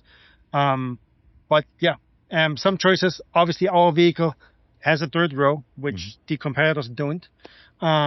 Which I want to come back to in a minute. I think the one point to add to that is, as you mentioned earlier, most commutes are within 20, 30 miles for most customers. And the part that we choose to focus on is the EV first drive, which really brings up the quality of the drive that most commuters are going to be using the car for. So the best part of the vehicle is the one that will be the most used for our product versus what the competition does. And sure, we might not have the highest of the hybrid MPGs, but at the same time, for the average commuter, they won't be seeing that unless they take a longer trip. So that's the one point where, you get a better day-to-day experience. And out of that, the trade-off is the MPG isn't the top of class. So one other distinct feature of this vehicle that none of the other plug-in hybrids have is you have DC fast charging. It's still with a CHAdeMO charge port. Last vehicle in the U.S. market with CHAdeMO, but it's a lot faster now than it was on the 25 and prior models, right? 50 kilowatts now? Yeah, that's correct. Correct. It was 38 minutes, brought down to 29 minutes for the 26 model year. Okay. So, yeah, it's better, and when you're doing a road trip, you're going to be stopping every few hours anyway to take a bathroom break, get a snack, if you're taking the kids somewhere, they're going to want to get out, stretch their legs and decompress a little bit. So, if you can stick around for half an hour, charge up, get another 45 miles of electric driving, and then back into the gas again. You're still better off overall. I can guarantee I have kids. You will spend 30 minutes at a gas station for getting yourself coffee and getting them to the bathroom. Yeah. That is not an issue for kids. Yeah. So we mentioned that this is the only vehicle in the segment with a third row. Mm-hmm. There might be a reason for why most of your competitors in the segment don't offer a third row.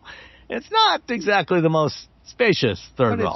It's occasional use third row. Yeah. So I liken it to the fact that I can put a booster seat in the back, and my 4-year-old daughter can actually be put in that booster seat to be able to ride around, if I need to for a short trip. If I have somebody else that's sitting in the back, for example, my mother-in-law's visiting, my infant can sit next to her in the rear, she can sit in the rear, and then I can put my 3-year-old in the back. So. Okay.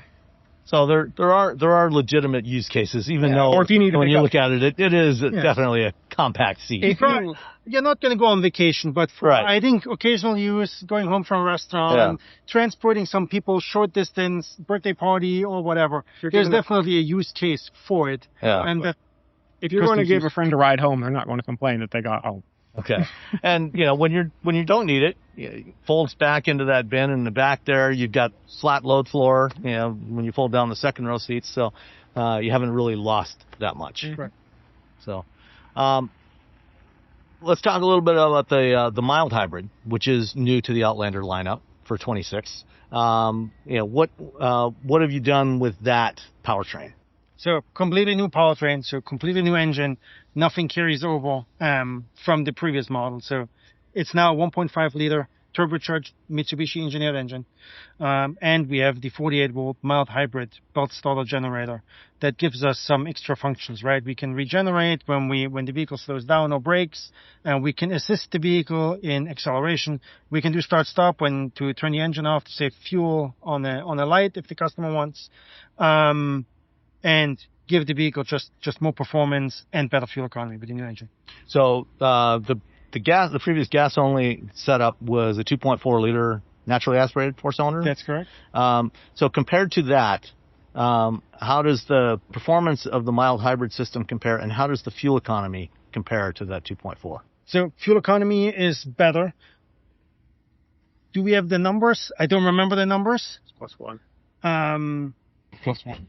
From 25 to 26, it's +1. So fuel economy is better. We also have significantly more torque with the turbo and the mild hybrid assist. So especially around town or whatever, you will feel that it's just a more spirited feel off the line because you have that low-end torque that you didn't have with the previous engine. And it's a dual injected engine with both port and direct injection. So having the turbocharging and the direct injection combination gives you that real strong low-end torque. Correct. Gives you that low-end torque with the turbo and the direct injection, helps with efficiency and also to make the power. We also have the port fuel injection for when we're at low load. Also helps keep the intake valves clean, which can be a challenge with just the direct injected engines. Yep. So certainly the best of both worlds. Okay. And both of these powertrains, they're available for sale now or shortly? That is correct. The mild hybrid is out now. The mild hybrid is right now. I think the PHEV is also at dealerships right now. Correct. Okay. Yep. All right. And what's the price range for the PHEV?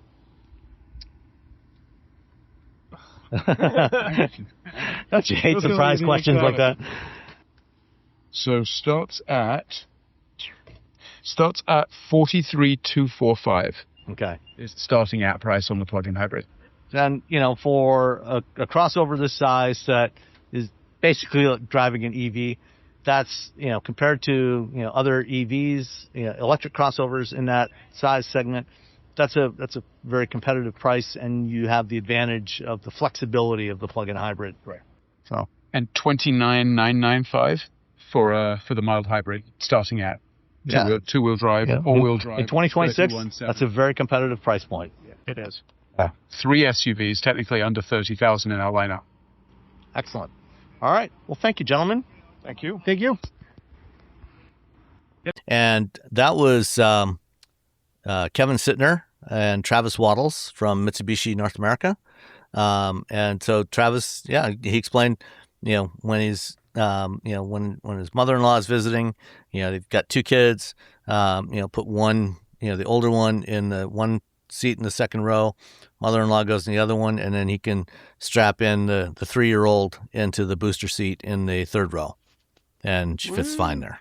So Okay. All right. Did you spend any time in the Eclipse Sportback? I actually did spend considerable time in them. I managed to snag it a couple times, and I like the Leaf, so I like this one too because, as they even pointed out, aside from styling and a few other things, it is the same car. Yeah. They're not trying to hide that at all, which I think is admirable. There is no dual motor option. It is one powertrain, and it's like a typical EV. It's quick off the line and it's smooth, but once you get above 40, 50 miles an hour, there's not a lot of power there. So it's but it's perfectly adequate for most 90% of your driving needs. I like the style better than the Leaf, but that's just me. Everyone's going to have a different opinion on it, but probably one of the biggest things that they called out that's a big difference is it's got a better warranty than the Leaf. We don't know pricing yet because they haven't announced it, and they're only going to have one trim, which is pretty well loaded with one package that gets you the chromic, autochromic, what do they call it? The sunroof that electrochromic, that you can change from opaque to clear from push of a button, which is kind of cool. I did get, while I was out driving it, had someone come up and say, "Wow, that looks really cool. What is that?" So, cool. Stranger on the street thought it looked cool for what it's worth. So, poll of 1. But I think it's clearly a far cry from the iMeep, which is the last electric car that they offered. Not that that's a big bar, but it's I think it'll do as well as other compact EVs out there. Yeah, the one trim level they're going to do is actually kind of a blend of the mid-level Leaf SV and the Platinum. So it's got stuff from the Platinum, like that electrochromic roof, and a few other bits and pieces. But it also, it's only with the 18-inch wheels that are on the SV, which is actually good. You don't really need the 19s, and you get much better range with the 18s. So, the Leaf SV is rated at 288 miles of range. So that's probably what the Eclipse is going to be. It's the same 288. Then actually they called it out at 282, I think. Oh, did they? Okay, they didn't during our session. It's in this. It's in the slide. Okay. So yeah, I mean 282 is fine. You get 2 charging ports. You've got a J1772 on the driver's side front fender and a NAX port for DC charging on the passenger side front fender, so you can nose into supercharger stations and still reach the cable with those tiny little cables that Tesla uses. And I agree with you. I like the way they reshaped the front end of this compared to the Leaf. I think it looks good. So it's a good little car. Yeah, I mean, I'm guessing it'll probably be somewhere in the $36,000-$37,000 range. I think that's going to be the biggest differentiator. Is what is it going to cost? Yeah. But it's it also has the Google-based infotainment system, which the base model Leafs I think don't. It's a nice feature also. And I did just based on the range that was showing when I was driving it, did some extrapolating and came out to about 286 on a full charge. I think it was showing 240 with 84% in use or remaining. So it's it seems to be about where it should be. And so I did enjoy it. Cool. Well, speaking of relatively affordable EVs, Kia has revealed the pricing for the EV3, which is finally going to be launching. It was supposed to originally planned to launch earlier this year. They had to make some adjustments. They added production of it in Mexico rather than bring it in from South Korea, as was the original plan because of tariffs. So this is a compact crossover. I think this is effectively going to replace the electric version of the Niro in the lineup, because for 2027, the Niro has been focused down to just the hybrid model. They dropped the plug-in hybrid and the EV versions, and this is going to be the lower cost Kia EV. Have you driven this one yet, Perry? No, I have not. Did you get a chance to drive it yet? Did you sit in it at the auto show? No, I don't think I even had a chance to that. It was one of those cars that was so popular that there was constantly filming going on. Yeah. So no, I haven't had a chance to experience it really at all. It's actually surprisingly roomy in the back seat. Both front and back seats got a lot of room in this thing for a relatively small footprint car. It's going to be offered with 2 different battery sizes. There's a base 58.3 kilowatt hour battery, and then a larger 81.4 kilowatt hour battery. The light trim with the smaller battery going to start at $31,385, including the $1,495 destination charge, and that will give 221 miles of range. 221? Yeah. So I want to clear some stuff up about Kia and Hyundai and how they announce their charging rates, because they don't. You really got to bug them to get the actual number. But in their press releases and everything, and it says on a 350 kilowatt charger, it'll charge this fast. And so what happens is there's a couple, including the person who wrote this article on Jalopnik, who will say that it'll DC fast charge up to 350 kilowatts. It will not fast charge up to 350 kilowatts. It does not do that. And there are a couple journalists out there who they're like, oh, it charges at 350 kilowatts when it comes to Ioniq 5, EV6, blah, blah, blah. They don't charge that quickly. You really have to bother them and hassle them to get the actual number. Especially from Kia, you shouldn't have to do that. at all. Yeah. That's not a thing you should have to do. And so, yeah, so if it be, if you're reading something and it says that a Kia or a Hyundai charges at 350 kilowatts, the person, again, it's almost like they're tricking people with this, with the language, because they say on a 350 kilowatt charger, it'll charge at this quickly. And so the person who's writing it will like, oh, it'll charge up to 350 kilowatts. Nope. It does not charge that quickly. So, it feels disingenuous for them to do that. It's technically correct the way they write it, but also they should just tell us what the charge rates are on these vehicles. And yeah, they have not revealed what the charging rate is for this. But what we do know is that, unlike the EV6, EV9, Ioniq 5, Ioniq 6, Ioniq 9, those have an 800 volt version of the eGMP architecture. This car is a 400 volt version of that platform, which means that it's probably going to, and especially based on the numbers, I think they said 20 to 80% in like 29 minutes, or maybe it was 10 to 80% in about 29 minutes. This is probably going to charge at a peak of about 150 kilowatts. And, given the way they, Hyundai and Kia manage their batteries, it'll probably sustain that 150 kilowatts, at least up through, 60, 70% state of charge. Unlike many cheaper cars that, they'll peak at 150 and then after about 25 or 30%, they start ramping down. This will probably maintain that 150 for a good long time, but it's probably not going to be much over 150.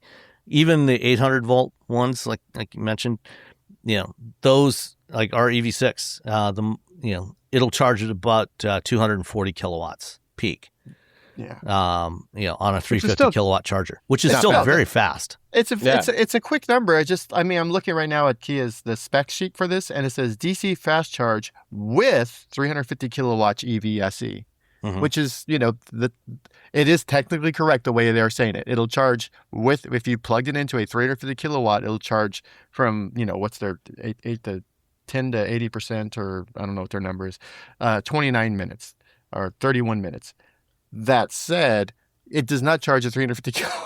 Yeah. It's with a, Does that imply that if it's a 150 kilowatt charger, it won't charge at that speed? Well, it says with a 50 kilowatt. So the DC fast charge with a 50 kilowatt charger, which most of those have been like phased out. I was going to say, yeah. It'll charge at like 55 to 80 minutes, depending on the battery size.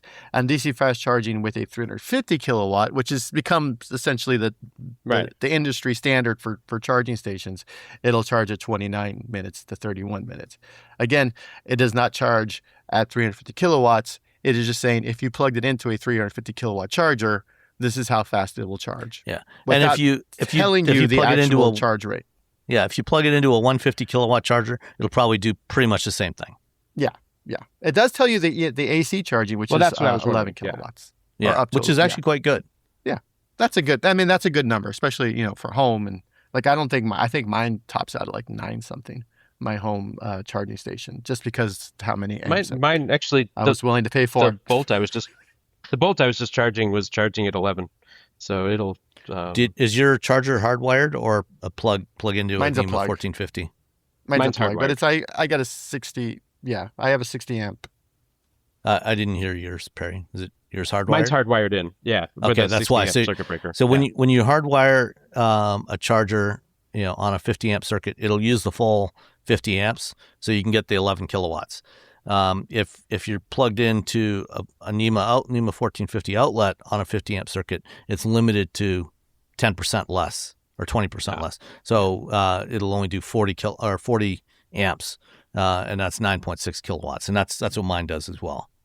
So yeah, there you go. Remember, when you put these things in, you want 20% more than what the output of your charger is.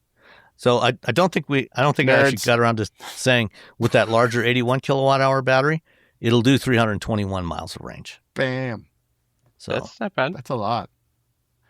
And they charge an extra $5,000 for the larger battery.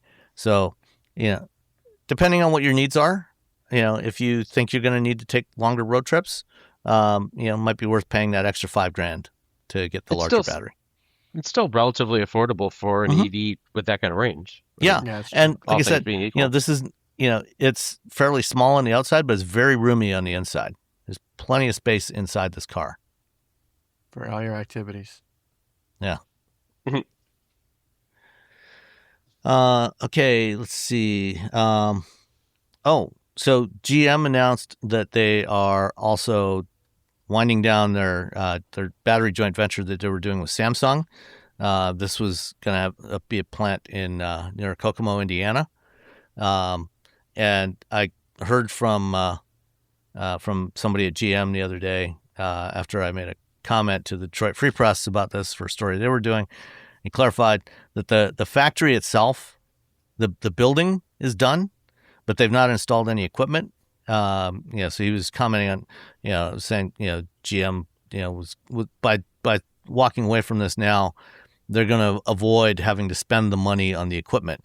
Samsung is going to continue with finishing up installing the equipment in the factory, and they will, unsurprisingly, be building batteries for energy storage systems at this plant at least for the time being until the EV market recovers. Yeah. So, I assume that both of you, on a fairly regular basis, or at least you, Perry, probably get those emails from Mansory showing their latest thing. Yes, Mansory and Brabus and all of the tuning companies that make crazy cars. That's a crazy car. This is the latest from Mansory. They did a Ford GT. It's like, who buys these things? Who buys cars from Mansory? That was the question I was about to. I mean, look at the Urus behind it with the white wheels. I mean, that's just. Sorry. That's. I mean, I guess if you want to stand out more than you already stand out with one of these cars, and you've got money to spend / waste, I guess you get one of these. I've they've seen been around some of forever, others. so I guess they're doing okay. Somebody's buying this stuff. Yeah. I don't know why. I don't know. It seems like a Middle East type thing, but that's maybe just a guess. Yeah, could be. Yeah, I get this. There's the Mansory, the company that puts extra wheels on everything. Yeah. I forget. I'm just like, sure. These are just cars you're going to see at auto shows. At auto shows, or Geneva was great for these because Geneva exactly it was like they had a whole section that was based on that, just like one-off supercars, and all of them none of them felt like when you have a one-off supercar. I'm just like, who cares? I just don't care. I don't care. I am more excited if someone told me I just drove a Lada. I'd be like, oh, versus like a man. Like if the underpowered, like weird car you drive, the more excited I get. If any of my friends are like, hey, I just drove the new blah, blah, blah supercar, I'm like, nah. Because this car cost $12 million to build. I'm like, yeah, if you have unlimited money, you can build anything, I guess. But if you have to make a cheap, weird car, oh, man, I'm all there for that. So speaking of one-off and weird cars, Monterey Car Week was this week. Yes. Pebble Beach is going on today as we record the concours, and they've had events going on the last several days. None of us were there this time. I've still never been to Monterey Car Week, so if somebody wants to invite me, if somebody wants to invite me next year, I'll show up. I've been about 25, 26 times, and it's quite different from what it was 25 years ago. Very crowded, very busy. Yeah, I don't go to the concourse anymore. I think the last 5 years I just stopped going because it's the same cars over and over again. I was like, nah. They're still cool cars. I mean, they're it's like 90% the same cars, and I just I got to go I got to stay an extra day. I've already seen all these cars. Oh, they're gonna have a Myers Manx in the sand trap. Oh wow, that's something they've never done before. It's good you're not cynical about these things. And so I stopped. So I went to everything else. I would go to the Quail. I do all the other stuff, but I just kind of stopped going. I think the last time, unless a friend of mine wants to go, and I'll because they always give me 2 tickets. if I am going, then I would go. But it was also like really weird getting tickets because they insisted as a journalist that I have a $1 million insurance like thing. They have some weird, In case you accidentally rub up against a car and scratch the paint. Well, there was a couple of years ago that I forget what it was. There were a couple, one of a kind type vehicles, and a journalist dropped his camera on one. Ooh. And caused several $100,000 worth of damage just by doing it. So I think that's probably why. Yeah. It feels like that, anyway. But it feels like they should have insurance for the event where that happens, but instead it was like put on you. And so then every year I would have to get a hold, wherever I worked, get a hold of somebody. They're like, yeah, we have $1 million insurance, something liability on you in case you, whatever. Send them the paperwork. It was always a pain in the ass. It was always a pain in the ass. And then I'd go and I'd walk around and I'm like, oh, this is new. And so I'd see like 4 to 5 new cars. And then they're like, yeah, I remember this car. Yeah, I remember. And then I just kind of get irritated at the fact that like most of the people sitting next to these very expensive cars don't do anything with the cars. They just buy them. They have a whole team and a whole garage that works on the car, and the car gets shipped out, and then they show up in their private plane, and then they sit next to the car wearing linen and like a hat and be like, hey, look at my car. I'm like, it's like me showing up at a dealership and sitting next to a car and be like, hey, look at my car. See, I think that's changed over the years, because when I used to go, the stories were fantastic. I mean, you talk to somebody and it was their great grandfather's car that they found in a barn somewhere and hadn't driven since the 30s, and they found it and restarted. I mean, there's cool stories that go along with them. I think one of my favorites was seeing a 1932 Rolls that was, they call preservation class, which means it's not been restored or anything. It still had the grass up in the wheel wells from the last time it drove across the field into the barn that they found it in. Wow. I mean, so stuff like that I think is fascinating. But it's cool. But yes, it gets overwhelming. Yeah. It's like cars are like art. Like people just buy them as investments. Yeah, and there's like, a lot of people do that. Yeah, no question. I mean, one exception to that, is Jim Glickenhaus. Who all the cars that he buys, he drives them. He has the only street legal 1967 Ford GT40. Yeah. Yeah. And since, in the years that he's owned that thing, he's put like 40,000 miles on that car. Good. That's what cars, that's what you're supposed to do with cars. Even the crazy concept cars, he has them restored so that they can be driven. And, so he actually drives this stuff. And one of the things that that was shown this week that sadly will probably not be driven by most of the people who buy them is the McLaren MCL 6 GT. So back in 1967, 68, something like that, Bruce McLaren built the first McLaren road car. It was the M6 GT, which was basically the M6 Can-Am car with a roof on it. Mm-hmm. And, recently McLaren restored, I think there was only one built, and McLaren restored that one. And then they built this, which they're calling the MCL 6 GT, which is inspired by the original M6 GT. But they're actually going to be building a run of these starting in 2028. I don't think they've said how many they're planning to produce. But they're probably all sold already, though. Yeah, probably by now. Oh, yeah. But the thing, I should register my interest. Yeah, maybe I'll get rich between now and then. Yeah, you never know. The thing that caught my attention in the press release, the second bullet point on the press release, it says first bullet point introduced in 2026 Monterey Car Week, celebrates purity in design and driver connection, and it is. I like the design. It's it's a very it's a clean, fairly straightforward design. But the second bullet point, authentic manual transmission. Yeah. A first for McLaren since the legendary F1 in 1992. Look at that. Look at the workmanship. Look at the linkage on there. Yeah. That's amazing. And very pretty. This is clearly a jab at Ferrari for their simulated manual that they introduced on the 12 Cylindri a few weeks ago. No, this is authentic manual transmission. The real thing. Not just pretend. Yeah. No, it's a beautiful 3 pedals. Yep. This car is beautiful.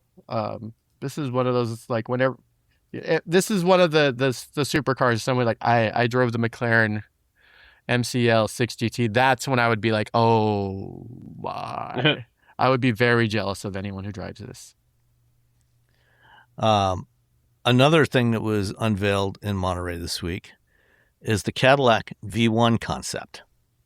So this is basically, their V Series R Le Mans hypercar, the GTP car. This is their current generation prototype race car. They put a nicer interior in it than what you find in the race car. And they're calling it a concept right now. But I would be shocked if within the next few weeks, months, they don't announce that they are going to build 10, maybe 15 of these things as track cars. So this is never going to be a road car. It's not intended as a road car. But it's, build them as track cars to sell to very wealthy individuals.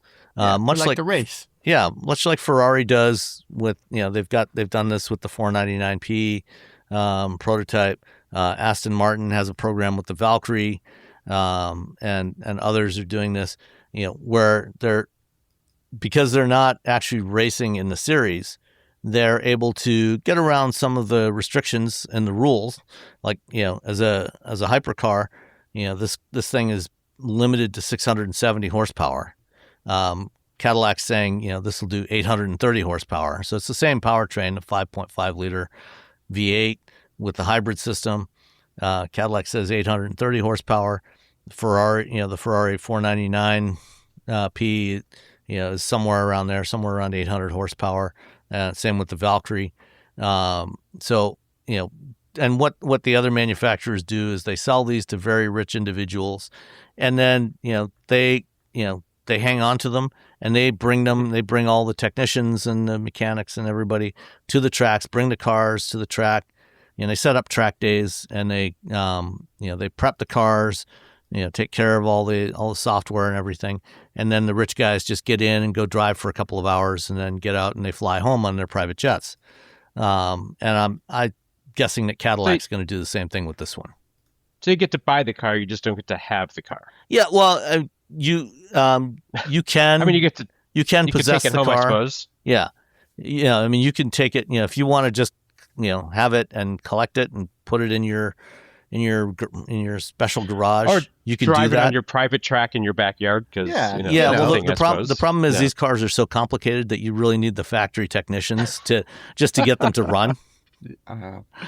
It's. I mean, you get the experience of driving the car without have to do all the upkeep and all that. Like, where do I put it? How do I park it? How do I keep people from spilling their drink on it when I show it to them? You just hey, you want to see my car? I'm going to be driving dropping their camera on it. Yeah, I'm going to be driving at a X, so and so track. So come on out in your private jet, or you know what? Everyone hop on my jet. We'll make a weekend out of it, and then they go out and they watch you drive. Fine, I guess. And typically, these programs, when they sell these kind of cars, you're talking like somewhere between $5 and $10 million. So more than. So if we pull our money, we can buy one of the lug nuts. $20. Yeah, exactly. We pull our $20 each. Maybe they'll give us a logo. Yeah. We can touch it. We can and only because we're journalists. That's going to cost you a lot more to touch it. Yeah. Let's see. Also, shown at Monterey this week, the Acura Nexera concept. Nexera. This is Next Era. Get it? Yeah. Huh? Yeah. Huh? This is apparently the styling direction for new Acuras. Okay, so I heard from some people who saw it in person. It looks better in person than it does in the photos. That's good. So some cars just don't translate for some reason in photos. So apparently this looks better in person. It's kind of hard to see the proportions in the pictures, so you're probably right. Yeah. I mean, the rear view looks okay. It's the front that looks kind of weird. It looks like a car from iRobot or which may have been what they're going for. Yeah. It's a future. It's a Blade Runner car. I do kind of like the scene down the middle of the rear. It almost seems like it should have a split window to go with it. Yeah, because it has a seam almost in the front. Yeah. Let's see. Seam in the back. has like a visual seam in the front too. Yeah. Yeah, it's kind of hard to tell from that angle, but yeah. Well, I'm sure there'll be a bunch more pictures. Yeah. Soon. The lighting here, the RDX concept that they showed recently, or prototype that they showed recently, has the same type of, this split sort of Y lighting signature for its tail lights, not for the headlights, but for the tail lights. It's got those kind of lights. So I think we'll definitely be seeing some elements of this car coming on future Acura models. Yeah, because when I see that, I think RDX. Yeah. Very minimalist interior, which will never come to market. Yeah. No. All right. Let's see. What else? Of course, this week was also the Woodward Dream Cruise, because those always happen at the same time, Monterey and Woodward. And so Ford used that opportunity to unveil yet another Mustang variant. What? And why isn't it here? So basically, it's the Dark Horse SC. So they announced the Dark Horse earlier this year, and that one, is the latest supercharged Mustang, 795 horsepower, and now they just have a convertible version of it. I mean, I'm a big fan of convertibles, so thumbs up. Yeah, why not? And the purple paint on this one is nice. I like the purple paint. Yeah, it looks cool. It looks very long in the way, because of the design of it. Yeah. Yeah, it's not that long. It's still a Mustang, but for some reason it's nowhere near as big as a Charger. Yeah. Yeah. It's very long. It's God, these press releases are not press releases. No. Ford doesn't do traditional press releases anymore. They're doing their own stories. No one just don't care. Yeah. Just give us the details. Give us the relevant details and leave out. Let us come up with our own narrative. I worked at Ford since the 1970s. I don't care. I'm sorry. If I'm interviewing you and I want to get some color on why you do the things you do, that's awesome. But I don't care most of the time. I just need to know about the car. Don't make it so hard for me to find out about the car. It's like whenever I do videos for the cars, I'm standing in front of the car. It's me. Mm-hmm.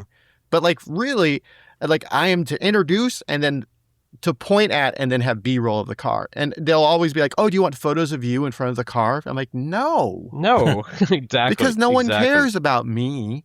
Yeah. I am just telling you about the car. Me in front, who cares? You don't need a photo of me in front of the car. I'm just a hand model to point out these little details on the car. Yeah, I'm here to say and point. That's my... Yeah. I talk and point. That's what I do. Look at this headlight, I am the facilitator. Yes. I'm... everyone, I'll add a little, sometime, when I talked about the fact that my mom was really into muscle cars. Cool. All right. So I have a little bit of a history just to tell you why that's one of the reasons probably why I'm not into muscle cars. It's the rebellion against my mom. There you go. But I can't go on for 20 minutes. And I also don't work at Dodge. If I work for Dodge and my mom really liked cars. And then for 3 paragraphs about me, I'm like, no, please just tell me about the car. For the love of Pete. Throw some bullet points with some specs, some information. About a concept. Yeah. I don't care. Yeah, here we go. Here's, thought I had uploaded this. There it is in purple. Yeah. In all its glory. It's got that murder horse on it. So yeah. That horse looks like it would murder you. If you look at... it is the Dark Horse. It is the Dark Horse. If you look at the photos, that horse that'll come after you. In your sleep, probably. All right. And then sticking with Ford for a minute, they released a little bit more information this week about the Fathom.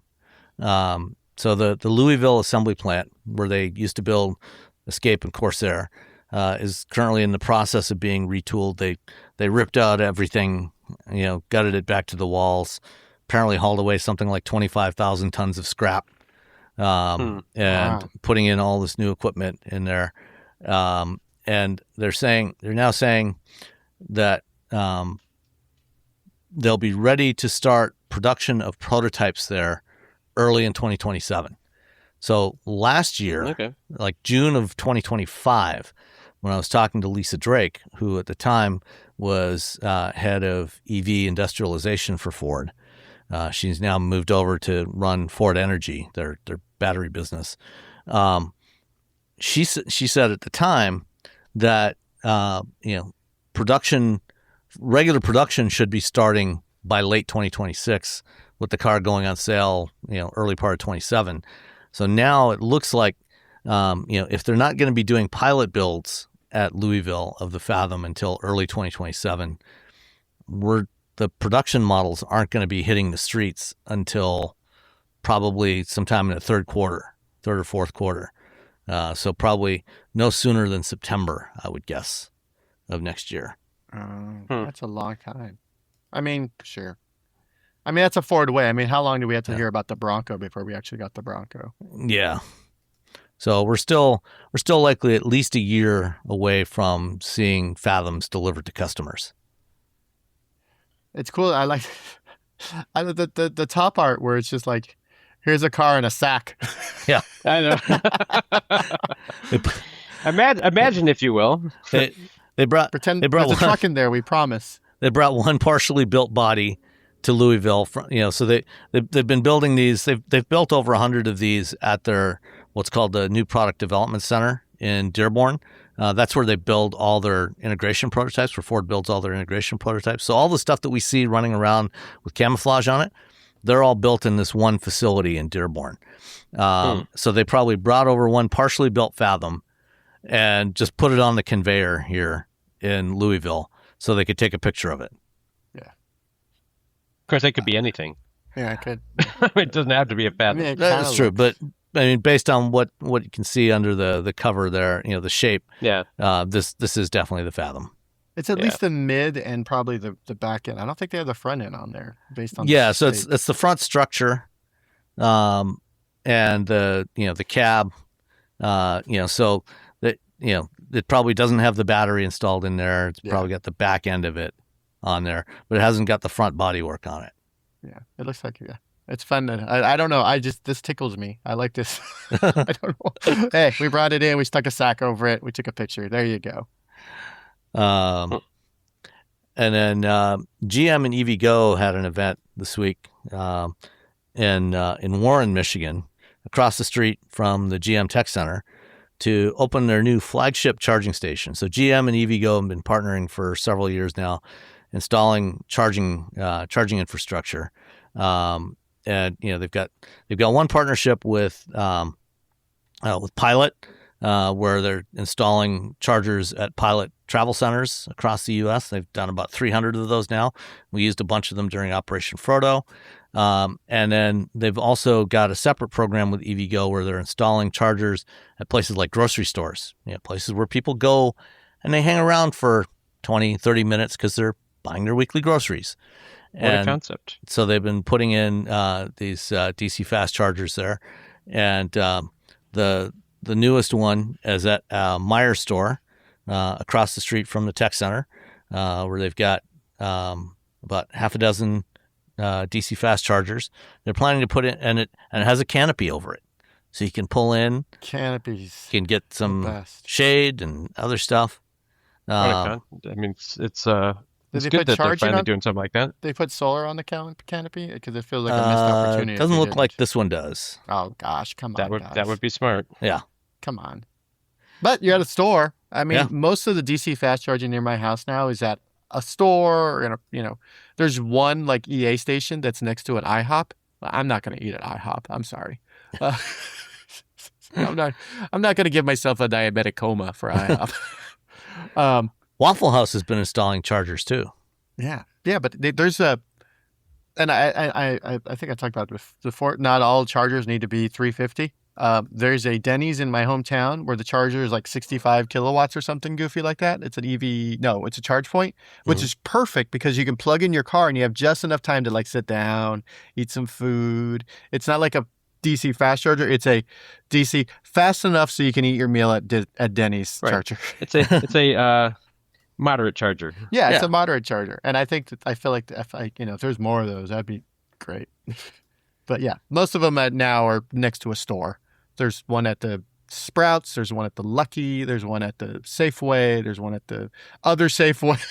There's one at So GM and EVgo put in 40 of these flagship charging stalls so far across the country. They're going to have over 100 by the end of the year. And these flagship stations, they say, will average up to 20 stalls per site. Wow. Good. And they're putting in both CCS and NACS. Good. That'll be good. Yeah.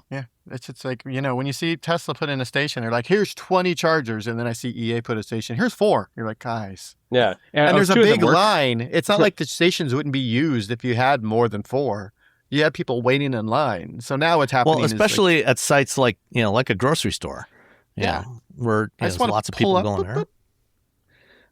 So far they've GM and EVgo have done 2,400 charging stalls across 32 states. Cool.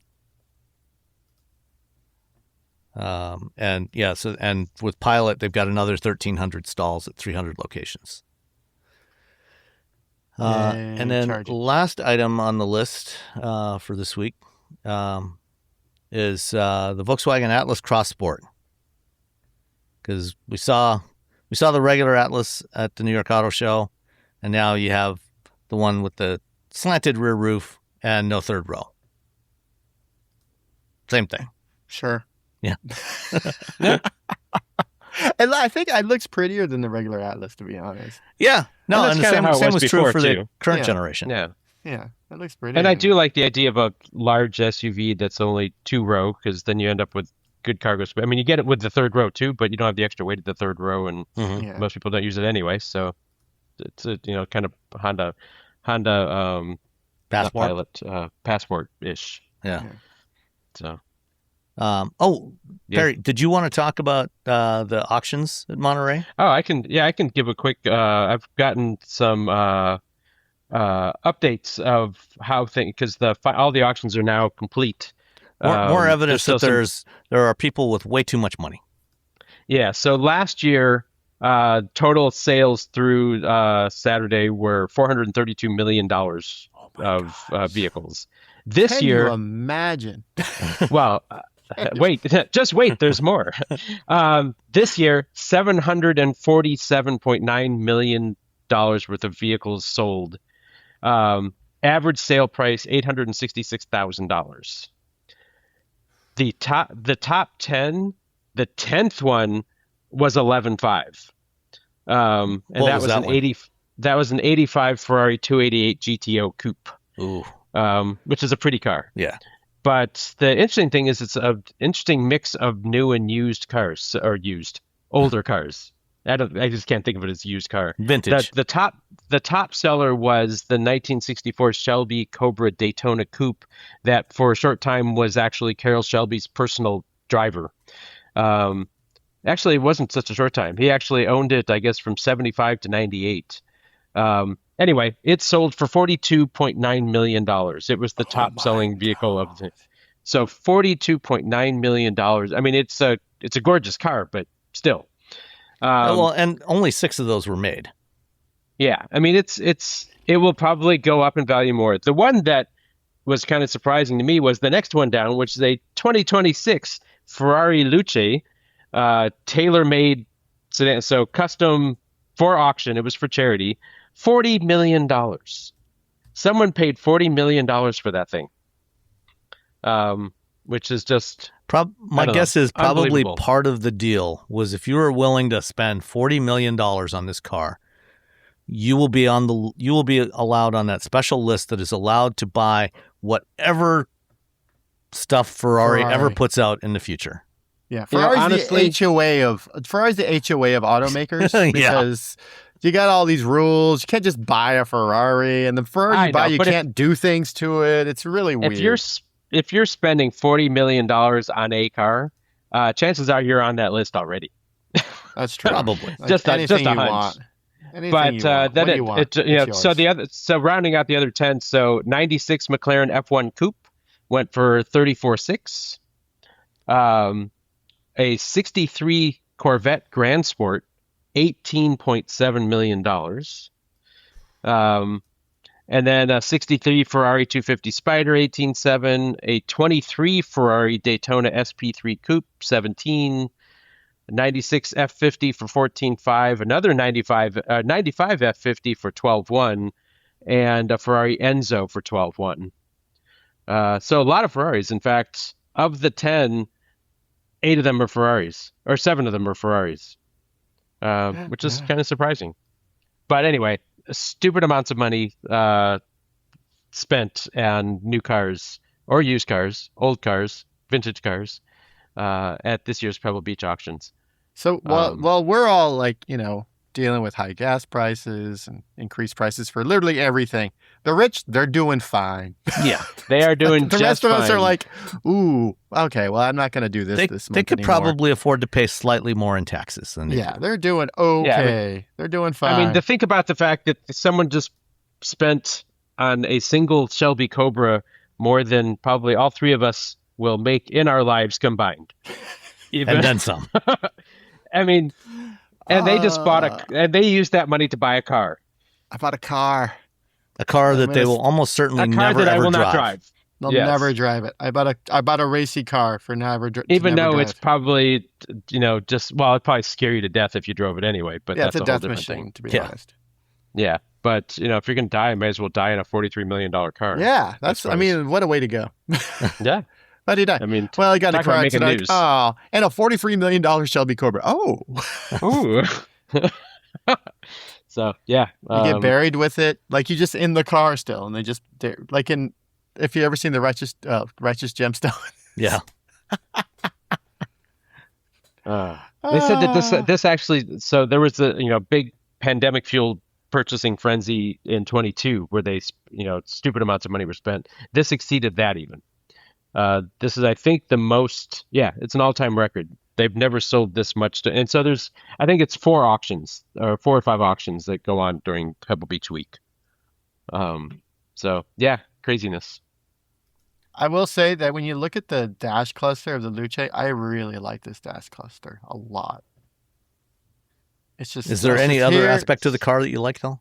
It's like I've said before, it's a really awesome Honda EV. Yeah.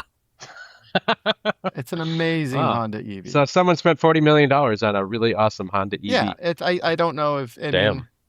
I don't know, and people are going to hate it because it's expensive. It's a Ferrari. It's not what the people expected.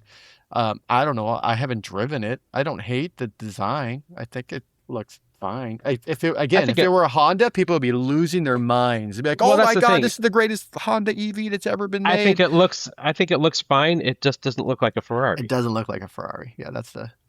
Of course, Ferraris lately haven't really looked like Ferraris either. But to be fair, none of them have looked like Ferraris.